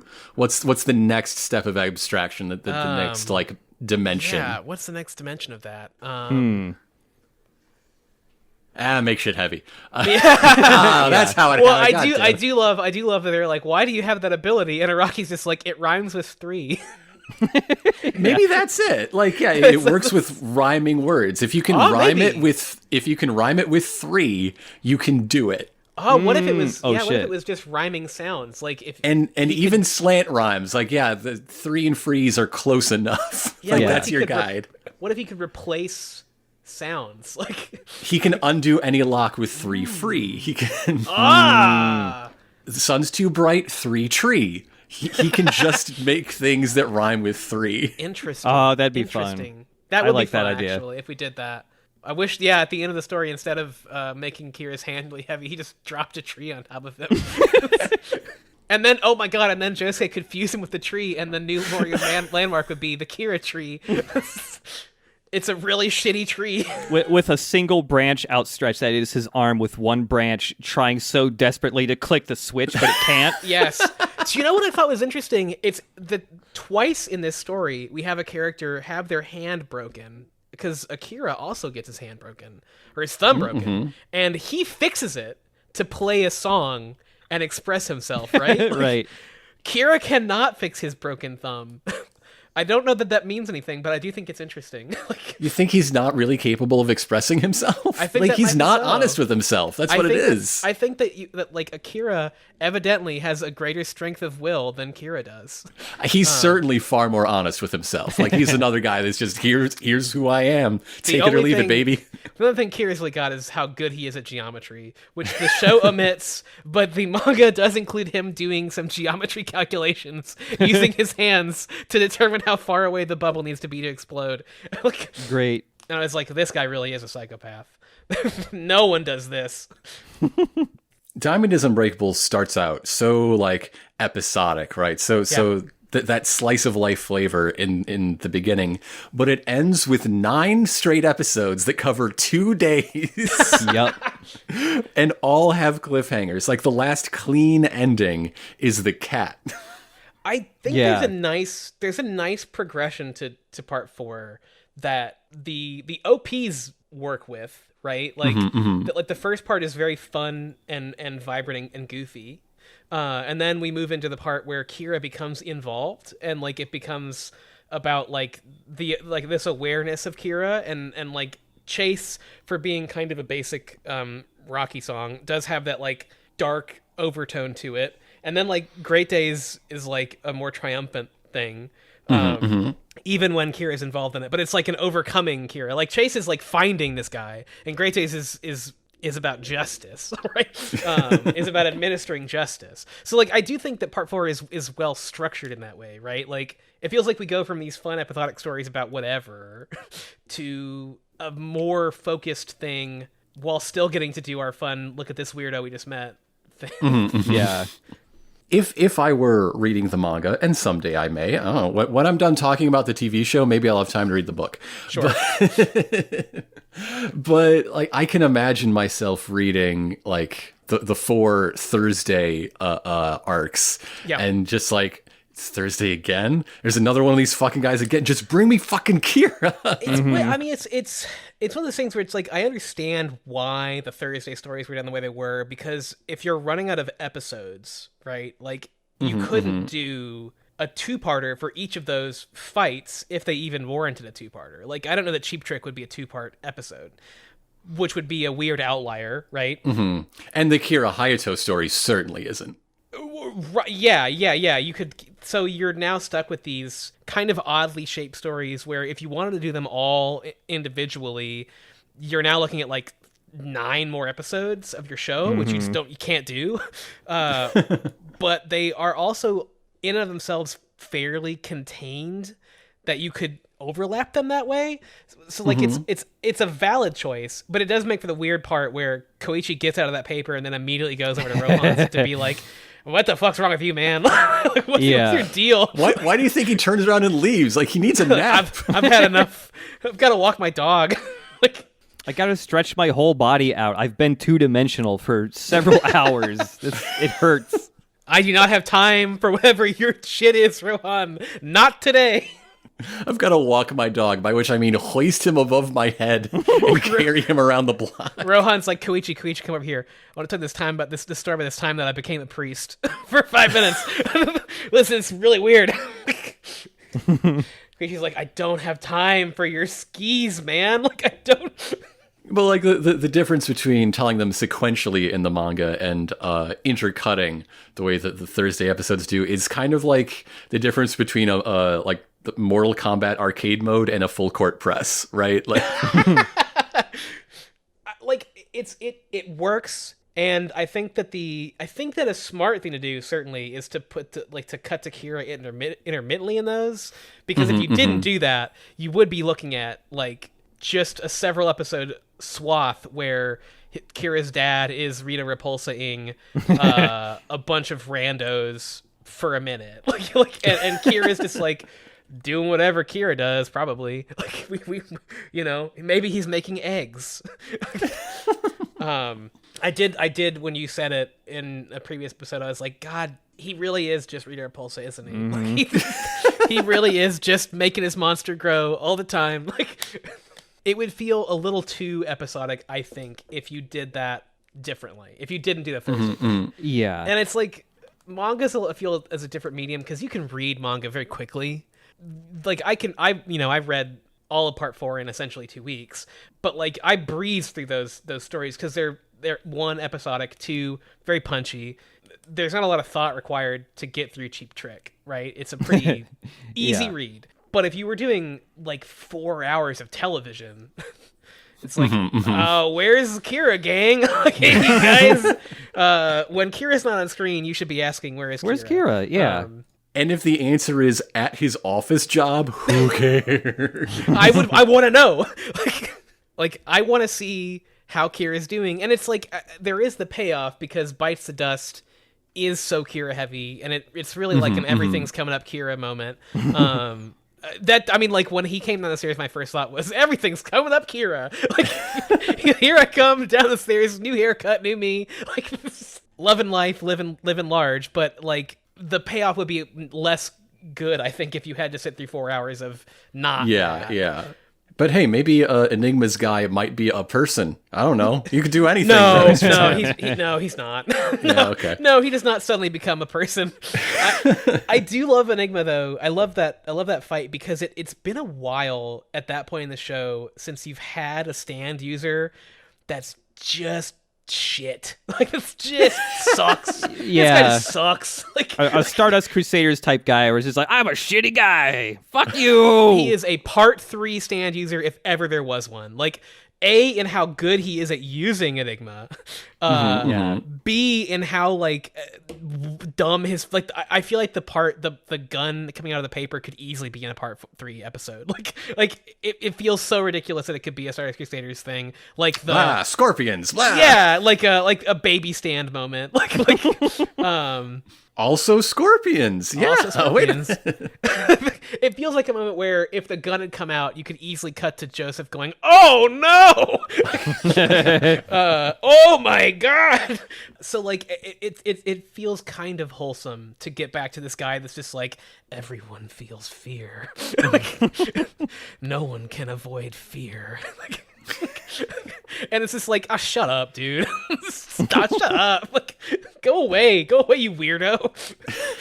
I think what makes him feel out of place, though, is it really exemplifies the shift between part 3 and part 4 toward like character logic over combat logic, right? Yeah. That's also really clear with the reuse of Joseph. Like, okay, he comes to town and he's supposed to use Hermit Purple to find the arrow. Well, we already found the arrow, so Hermit Purple never gets used. Yeah. Could he find Kira? Yeah, but that's not how the story goes. The story is about Kira being found by the people close to him and his own like internal flaws. It's not. It's the journey, not the destination. And so we've focused very highly, we're very narrowly focused on the journey and not like, honestly, there could be literally as soon as they knew Kira existed, Joseph could have found him. Theoretically, to my recollection of how Hermit Purple works, he could have found him very quickly. Just add an extra scene where Joseph's like, I'm really tired. I got this baby to take care of, and that takes all of my energy to do. I don't want to make a map out of this spilled paint bucket. You can't make me. I do think that maybe this is why the anime cuts Joseph out of stories as much as they do. Like, he's in more things in the he is in Cinderella. He is the person who tells Yukiko to go to Cinderella. He's he's literally like, oh, have you heard about this place, Cinderella? They'll like hook you up real good. Like, you could be prettier, young lady. Wait, what the fuck? He's like, you seem really sad. You should go see this person. They seem to be they know what's up. Like she's like, I just can't get Koichi to talk to me, and he's like, you should go talk to Cinderella probably. Or like when he goes to meet Rohan at the train station and does his whole manga thing, like he's just way more present. But I think that maybe smartly, if you had him around as much, people who had just come off of part 3 would be wondering why he wasn't doing the thing. Yeah. I do think an interesting point, and I noted this down. I don't know what it means. I don't know if it's important or not. But it is me talking about Golden Kamuy. Which is, there's a part when Joseph first shows up and he meets Okuyatsu. He calls Okuyatsu Osomatsu. Right. Osoma is the Ainu word for poop. And I don't know if that's intentional. I don't know if it was a little funny joke where Joseph is calling Okuyatsu poop man. And that ends my Golden Kamuy tangent.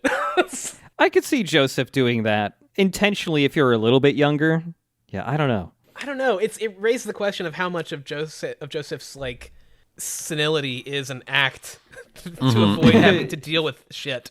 And also, how fluent is he in he doesn't even read Japanese. So so why would he know native Ainu? Yeah. I don't know, but yeah. It's much easier to see as an intentional joke by the author than it is to see as an intentional joke by Joseph. Very much so, yes. although part of me thinks that in his world travels, maybe he would learn Ainu just to spite the Japanese. Maybe he would learn it to be yeah, I know the original language. This I see. This I can see. Yeah.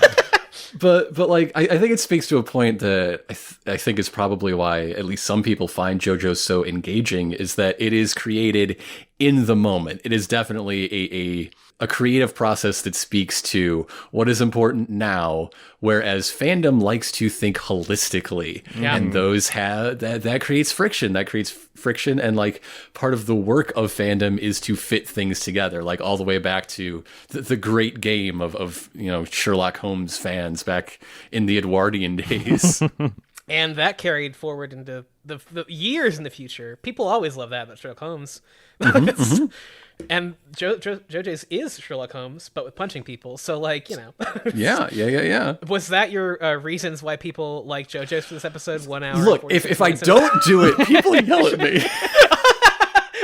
I realized I thought I might have cut you off very early in this episode. No. I wonder if he's going to come back to that. I'm sorry, but I said meaningless bullshit last time when Sarah was on just to make people happy, and I'm not doing it anymore. If I don't have one, I don't have one, okay? Well, I mean, you've raised a good point. I do think that JoJo's is a unique series because of how unplotted it often feels. It feels like a free-flowing creative work where it's just this is what Araki is interested in today. This is what he's gonna write about. Who's the other author that does something like that? Oh my god. The Case Closed guy. The guys that writes. Oh shit. Okay. Where it's just he read about this today and decided to write a mystery about it. Where the plot of JoJo's Part 4 is unique in that it does matter. The Kira story is in itself presumably fairly plotted. It feels like he does know where Kira's story is going, but he's making up ways to get it there. Kira's story could have ended halfway through the show, but then we did the Cinderella thing, and it's oh, okay, here we go. Here's some new stuff we can do. JoJo's feels like you're directly tapping into Araki's brain. You have a direct line to what's on his mind today. Araki's on record that Part 4 is his favorite part. I'm pretty sure. I know he's on record that Josuke is his favorite Joestar or Jojo. And I wonder if it's because he was able to so effortlessly just talk about whatever he wanted in this part. Because he comes back to it all the time, because he's done Thus But for Shibe, he's done Rohan at the Louvre, he's done Dead Man's Questions. Now they're doing the Josuke whole horse thing. Yep. Something about Part 4 seems to be very resonant with people, and maybe Araki specifically, that you just want to keep coming back to this fertile land. Yeah. I think it's interesting, because Araki himself has done some spin-offs of JoJo things with Rohan and all that, but there's also multiple different spin-off projects that are done by other people other than Araki, mainly novels, but this whole horse and Josuke manga is also being written and drawn by someone else. And I think that's pretty interesting to see JoJo through the lens of a different author. Like, I've only just started reading that first bit of that spin-off manga, but it's I just also like read a little bit of it. It's interesting to see someone else approach JoJo, because I feel like the story immediately happening with that new spin-off manga is something different from what Araki himself would do. Like, going back to these old villains and essentially seeing how they're dealing with PTSD and stuff from being Dio's henchmen. I did not expect that to be the premise of that story. Like, I really did not. I expected it to be some weird episodic detective manga where Whole Horse and Josuke would go around and do whatever they want. Yeah. Because that's like, Araki spinoffs are like that, right? Like, Araki spinoffs are Rohan is sitting at St. Gentleman's and just tells a story about something that happened to him once. Like Rohan just tells a story about how he and Tonio fucking poached some abalone one night, or how a whole family watched the movie Paul and really loves Paul. Or like Kira is just out doing things as a ghost for some reason. Whereas this story is like, okay, Whole Horse has actual feelings about being used by Dio, right? And we're visiting Mariah, we're visiting Kenji and stuff, and it's like, how do they feel about this? And there's like a mystery angle to it, like a big overarching mystery established in episode 1, which is not a thing JoJo does. We don't even know what this part is about until episode 7, usually. It takes about 4 episodes for a part to be about what it's about. Well, actually, I think part 7... No, that's not true. That's not true. Part 7 starts off with like an entirely different story, unrelated to the story that it is. It's very interesting to see someone try to apply, and it goes back to like the people who would, if they could have made a wiki page for Sherlock Holmes in the 1900s, they surely would have. I mean, the Flame Wars we do have records of still. Oh my goodness. Oh my goodness. There was no more in the early days of Sherlock Holmes, but it doesn't feel surprising that it would arise 100 years later. And then maybe in 100 years, when they make the JoJo's live-action adaptation, people will invent a character for Kira to be in love with. Great.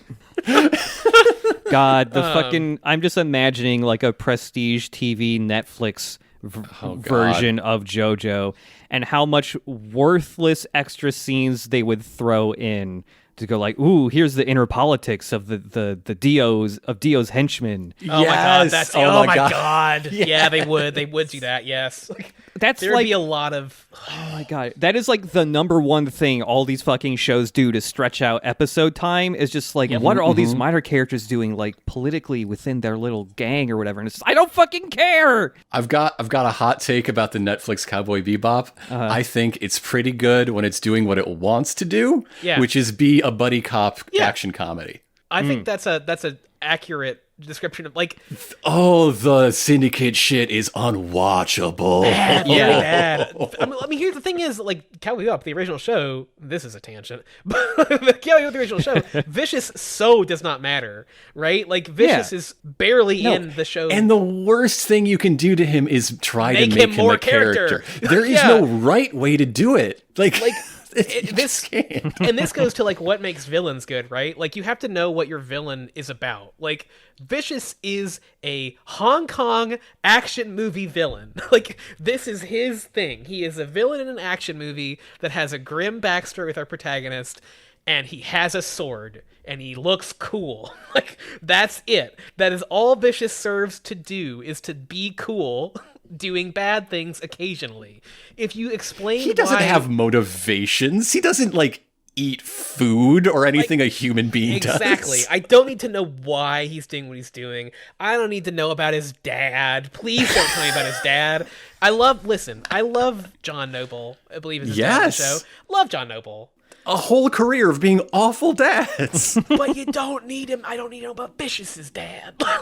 He's the king of bad dads. It's like it's the difference between Vicious and Kira, for example, or Dio and Kira, or Frieza and Kira. Like, this is a different segment of villain. This is like, there are some villains for whom learning about them is the thing you want to do, and it benefits the story. Like, learning about Kira and what's going on in Kira's head is important because the whole story is about what's going on in Kira's head, basically, right? Like, the way to beat Kira is to understand what is going on in Kira's head because he's an idiot. The secret is that while he presents himself as very put together and smart and, like, I mean, he presents himself as very average, but I mean, while he would believe himself to be quite smart, he is also a complete moron, like, when it comes to not revealing his whole ass, like, for the world to see.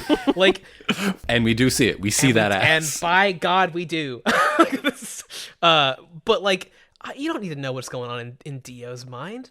I assume that what's going on in Dio's head is, man, I love being Dio.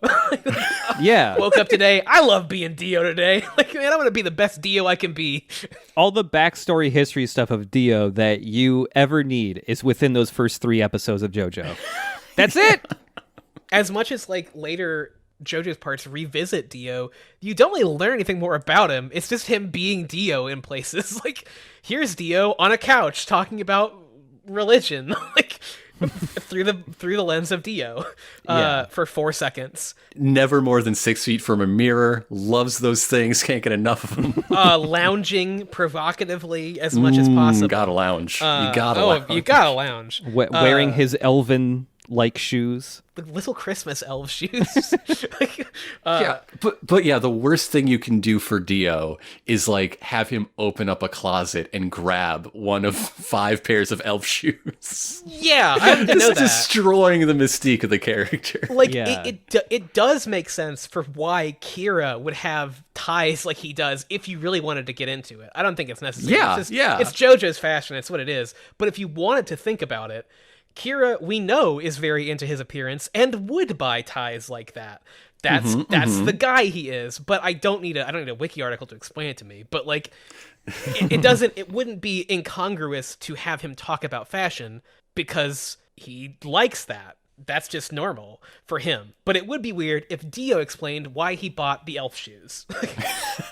Or why he put hearts on his knee pads. Like, we wouldn't, nope. It's because he's the most fashion-forward thinker in history. You know how many people have hearts on their knee pads following Dio? I was going to say, I do miss in the anime adaptation that they do cut off some parts where Josuke talks about fashion brands that he likes. Oh, man. It was like I forget which ones he mentioned specifically, but I did write it down. He mentions Boss Ferragamo, Bailey's, and Mr. Junko's socks that he bought. Is Mr. Junko the dad of Tamami's crush? I love that we just know there's a girl in the school named Junko. We never see her. We never hear from her. Yeah. And she went on to star in Danganronpa. Wow. Oh, I was going to say Victory Gundam, but okay. Okay. Coming out around this time, actually. Oh, okay. Yeah. So while Araki was living his best life, Tomino, Kill 'Em All Tomino, was living his worst life and putting wheels on spaceships. Oh, man. That's interesting. I compare 2 creators at different points in their careers. One's depressed, one's living it up. Okay, we've talked about pretty much all the human characters, and especially how they relate to Kira and his downfall, with one very notable exception. Okay. Or rather, that leaves out one very notable character, because after all of the dog death over all of these years, yes, one of those dead dogs is the crowning, the coup de grace hero. Yeah, I love that. Imagine, speaking of Dio, if Iggy had, like, survived and his one contribution was unzipping the body bag that exposed Dio to the sun. I saw somewhere that Araki does acknowledge that he kills a lot of dogs in JoJo. Okay. It's undeniable. There's nothing to acknowledge. I acknowledge the sun is out right now. What do you mean he acknowledges it? Apparently, it's shorthand for him for a person being quite bad. So he does acknowledge that he uses it a lot, and he does use it in the puppy kicking mentality. Like you kind of forget Kira does kill a dog. He killed Arnold. He kills a dog very, very violently. And that dog got revenge. The story has come full circle at this moment, you know? And if you think about the timeline, because, okay, the Sugimoto family, Kira's first victims, yeah. Arnold might be the first thing he killed. I mean, probably not. Isn't there something about, like, Kira torturing animals in the woods or something? Oh, or yeah, am I think just, he like, did. Yeah, filling in with, like, I think that's typical quite shit? true. Okay. But, like, the first time Kira went out on a murder. Yep. Mm-hmm. Arnold might have been the first victim. Very possibly. I also think it's funny, that reminds me that story is also an urban legend. Like, the dude under the bed licking your hand when you think it's your dog is an urban legend that Araki is riffing on, but it allows him to kill a dog, so I guess that's a victory. Oh, boy, I just thought about being revealed that Kira was licking her hand. Yeah, he was. Under the bed. Kira was licking her hand. Yes. Yeah. Huh. Yeah. Don't like that. No, don't like that. Here's the thing. This is the thing about Kira that I think is really interesting in Part 4 in general. All the stuff he does when like revealing his proclivities are not like as gory or gruesome as a prestige television show might do, right? Like, yeah. Like, I mean, Hannibal is great, but this is not doing Hannibal stuff, right? Kira's stuff is so mundane in how bad it is. Like, every person who's ever watched Part 4 or read it will never in their life forget the part where Kira puts that hand in that sandwich and then puts the sandwich back and then puts the sandwich back. It's horrible. Like, it's disgusting. Everyone is immediately just like, like, or the nail clipping scene with the bowling ball nail clippers. Like, that gets into his weird, like, it gets weirder, but like we all understand the concept of what clipping someone's nails would be like. But it's the fucking like chicken. It's the fried chicken scene from Killer Joe, which if you haven't seen Killer Joe, you need to go out and see Killer Joe. I know what you're talking about. The NC-17 theatrical cut. Thank you very much. The reconnaissance really started there. It's a good scene. I mean, it's a bad scene, but it's a good scene. But it's like, it works because most people are not going to have a great, like, mental connection to horrifically violent acts of, like, sexual depravity, right? Like, for the most part, we do not encounter those. Now, maybe I do, but most people do not. So, like, those things, while they stick with you in the moment as shocking, they don't stick with you as, like, you can't relate to them. Just I hope. To be clear, could you explain the whole maybe I do? Not everybody knows your biography. We didn't really go into it. I just want to get some things made explicit. Fair point. No. Fair point. I am a forensic pathologist. I'm a medical examiner. I cut up the chunks for a living, for a professional job. So there's not it's not weird. People may recall the whole MCAT thing coming up earlier. There you go. If you don't know, now you know. It's not as weird as it might sound. I just mean like I would have reference for things like violent things being done, but like most people don't. So like it's shocking, but not a thing that like stays with you. Like the things that stay with you are things you can relate to, and you can relate to going to a store and picking up a sandwich that's been punctured and being what's happening here? Like, this is gross, but what if it's so much more gross than I think it is? So much more like it's just so gross that now suddenly the sandwich at your local market looks different to you, right? Like, of course, in the show it looks for some reason very vaginal, but whatever. For some reason, two things David Productions likes: putting vaginas in things and Austin Powers. Who in turn likes putting things in vaginas. So you see. Well, it would be really great if someone could edit a scene of Kira like watching someone on the train, and then you cut to Austin Powers saying, "Do I make you Randy?"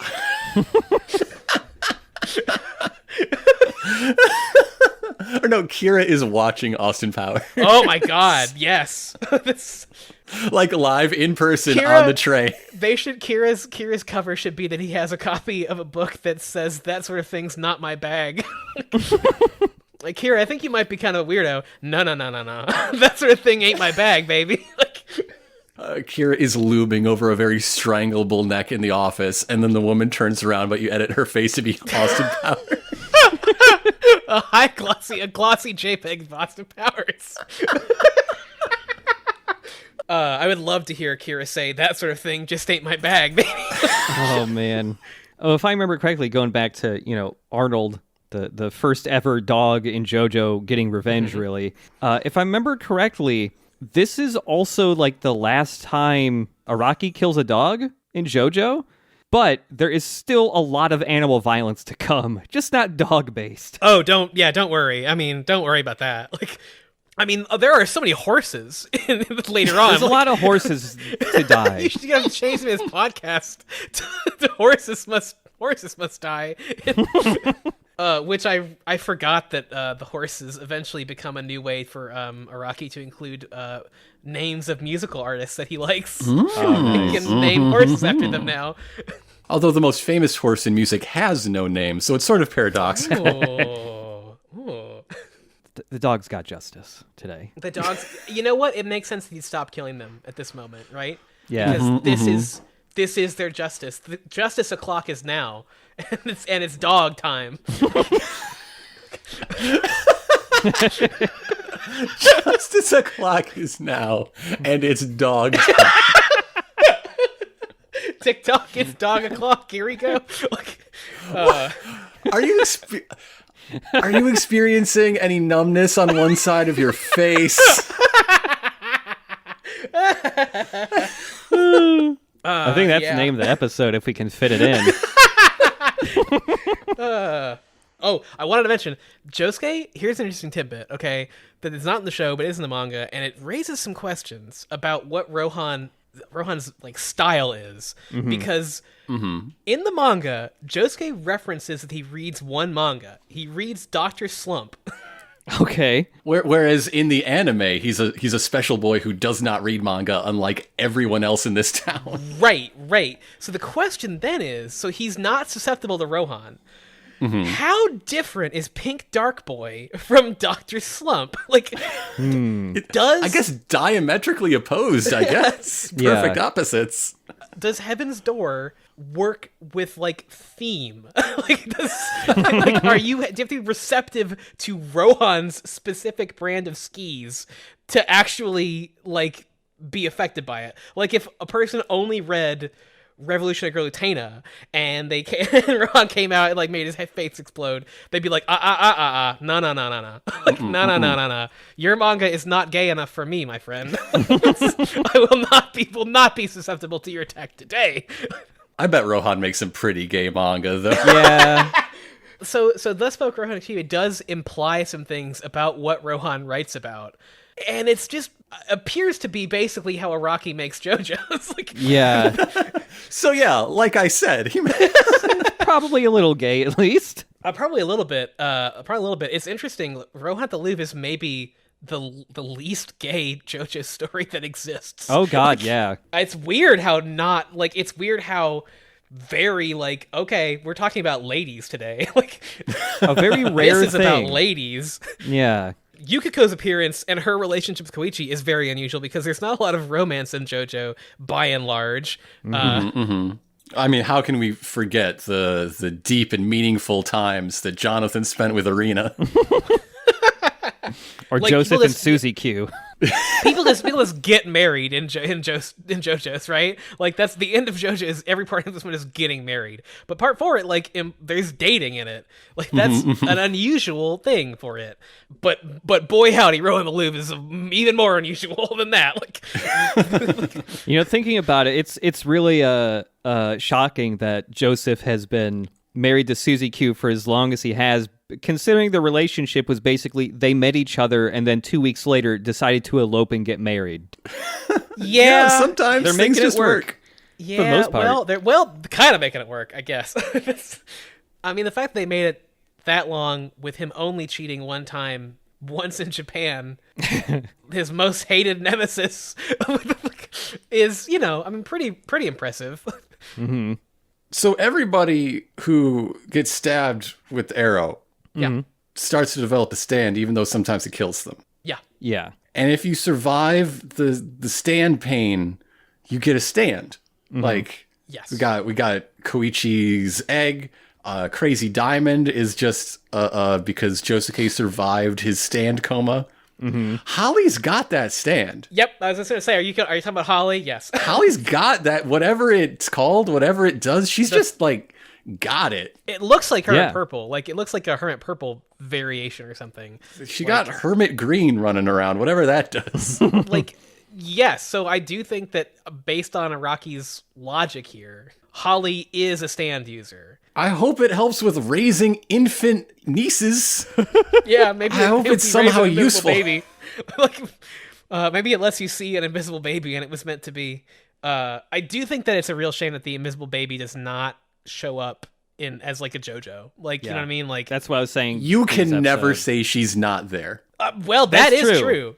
That's That true. is She's also very quiet. I think it would be interesting to have like a JoJo that was an adopted JoJo and not a Joestar. You know what I mean? Like, Yeah. that would be an interesting story. Yeah, that could be a lot of fun. I can see there being a very meaningful moment where, like our past two, they accept a place in the family Yeah. and they go to a tattoo parlor for the get- start. Yeah. Oh shit, Yeah. dude. That rules. That would Yeah, be good. right? Yeah. You can introduce a stand user that does special stand tattoos. Oh my god. Ooh. Oh my god. Tattoo stand. Yeah. Yes. Because there are JoJo's parts where the JoJo feels like they are not the Joestar lineage, right? Like, arguably, Koichi feels like a Joestar in part 4, right? Like, for much of it, he feels like the JoJo. If you could somehow make a J into Koichi's name, he would be the JoJo. Like, part 7, the JoJo is really not the Joestar lineage. Like, it's a different guy. But like, so you could very definitely do this story about this invisible baby that's not a Joestar but is a JoJo. Alas, we don't get to see that, but it would have been nice. Maybe we can get another spin-off manga later. Part 9's coming. Part JoJo Land, yes, maybe. It'll take some doing. it'll take some clever writing on Araki's part to make this work. But Yeah. I mean, it's called JoJo Land. If you're going to make any sort of title that's just like, we're bringing all the JoJos in, I agree. JoJo feel Land like is the good name for it. It feels like we have to be heading towards the end of JoJo's, right? Because no one can keep doing this for 40 Araki's like in his years. 60s. Yeah, I mean, It's set in Polnareff world, actually. Oh, It's yeah. a theme park thing. Hell yeah. it feels like this would be like, let's just get everybody together. Big Joe, like, I guess that's what Eyes of Heaven is. The game. But like, Yeah. which retroactively fixes some bad dads. Like, and I guess it's Then canon. it's non-canon. Thank you. No, it's not. If it fixes bad dads, I reject it. It fixes one bad dad. It fixes one bad dad. This is your chance, Araki. Give us Invisible Baby. There's stuff you can do with that power. Yep. There's definitely puzzles that could be solved or created. Oh yeah. Although, really, as soon as Joseph remembers what Hermit Purple can do, he's the most suited to keep track of this invisible baby. That's a fair point. It's You true. could just find her. Like, that's like, He doesn't even need to buy one of those little leashes you get for little toddlers. He can just have Hermit Purple around the baby. Just put a bell on her.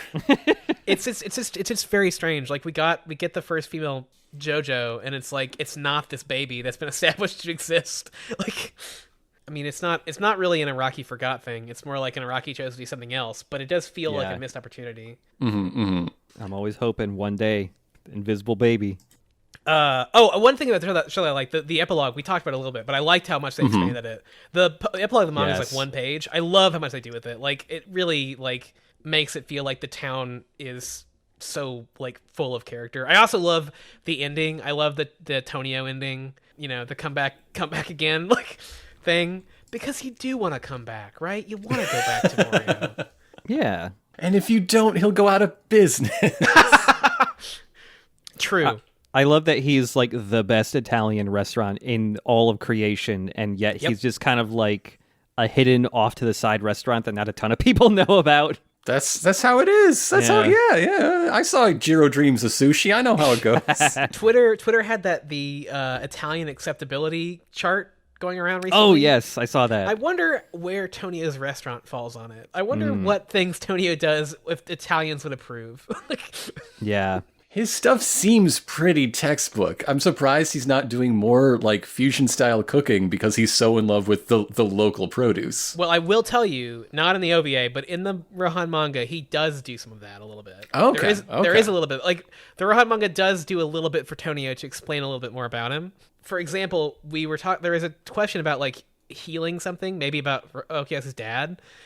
His stand works on ingredient basis. So his stand is only good if the ingredients are good. Okay. Like, it can only do as much as the ingredients are quality. So he needs the best stuff for the biggest projects. Which is why you come to Morioh, because it has all the best. It's got all the best stuff in it. Like, Yeah. He should like get some like fucking non-GMO, locally grown, not small batch produce from Superfly. Yeah. oh my god, Superfly should make like a Laura's lean beef, but it comes from Superfly. Just the little garden there. Yeah. That's where all the caprese salad tomatoes come from. Oh my god, yes. That's the one. You know what? The epilogue did fail us there because they could have shown us that. They absolutely could have shown us him getting a delivery of tomatoes from Superfly. Oh man, that would have been good. I didn't note how much I love putting on a fresh pair of underwear on the first morning of a brand new year. Oh yeah. One of the best statements in an entire series. I feel great.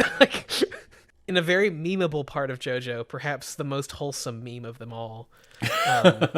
Although I Feel You Deeply is pretty good. It's pretty good. As long as Kira doesn't say it. Yeah. Well, all he gets is what a beautiful Dwang. So, oh no, he gets I got a boner, which I still think is the funniest way that you could reveal your sexual deviancy to someone.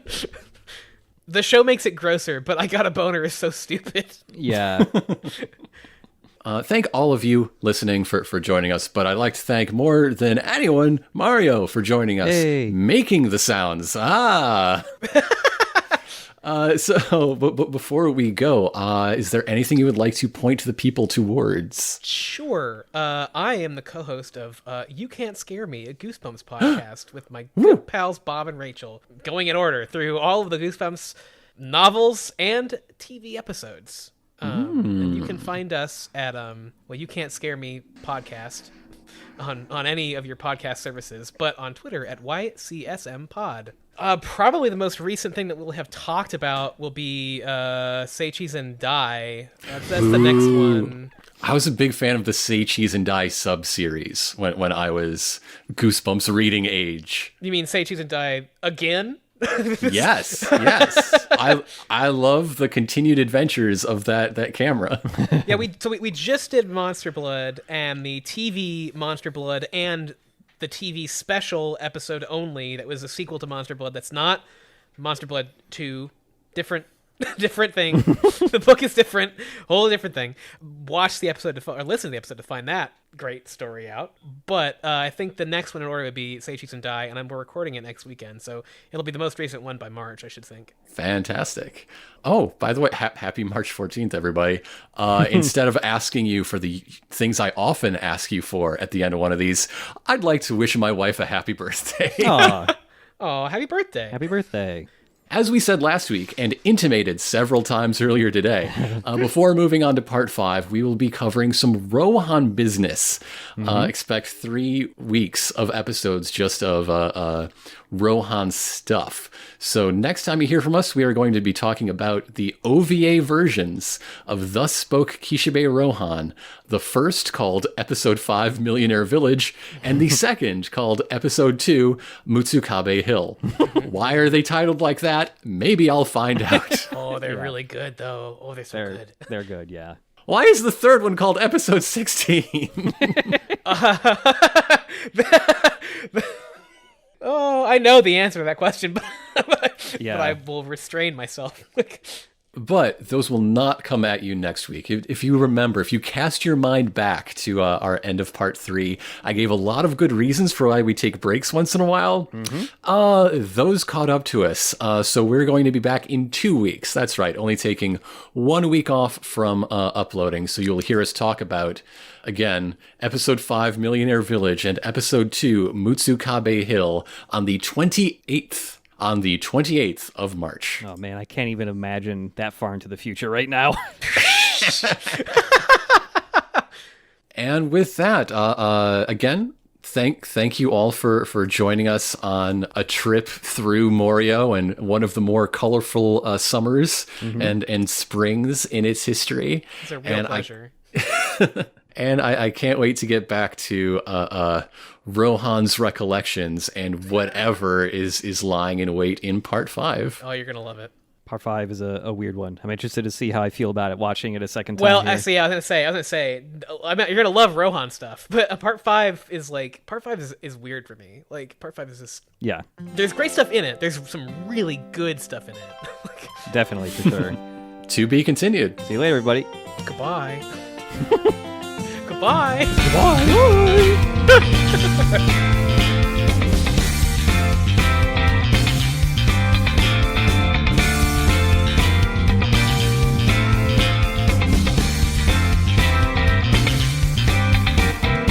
You may have noticed the thing I was doing with the opening line of most of the episodes here for part 4, starting with a quote from a movie or a song that was particularly popular with teens in 1999. And so here's a few that I wish we had gotten to if this part were longer. I see dead people. Welcome back to Bizarre Podcast, Dogs Must Die. The first rule of Fight Club is, this is Bizarre Podcast, Dogs Must Die. There are so many options for that one. Let's see. I kind of wanted to do one for Jawbreaker or Never Been Kissed. And but who would really recognize a quote from Jawbreaker, right? Like, she's all that was kind of a stretch. 10 Things I Hate About You too, but I don't know. Probably made somebody happy. I'm blue, dabba-dee dabba die, and this is Bizarre Podcast, Dogs Must Die. Oh wait, no, that could be more fun. I'm blue, and this is Bizarre Podcast, dabba-dee dabba die. Ba-wit-ba-da bang-da-dang diggy-diggy, welcome back to Bizarre Podcast, Dogs Must Die. I want to wake up where you are, this is Bizarre Podcast, Dogs Must Die.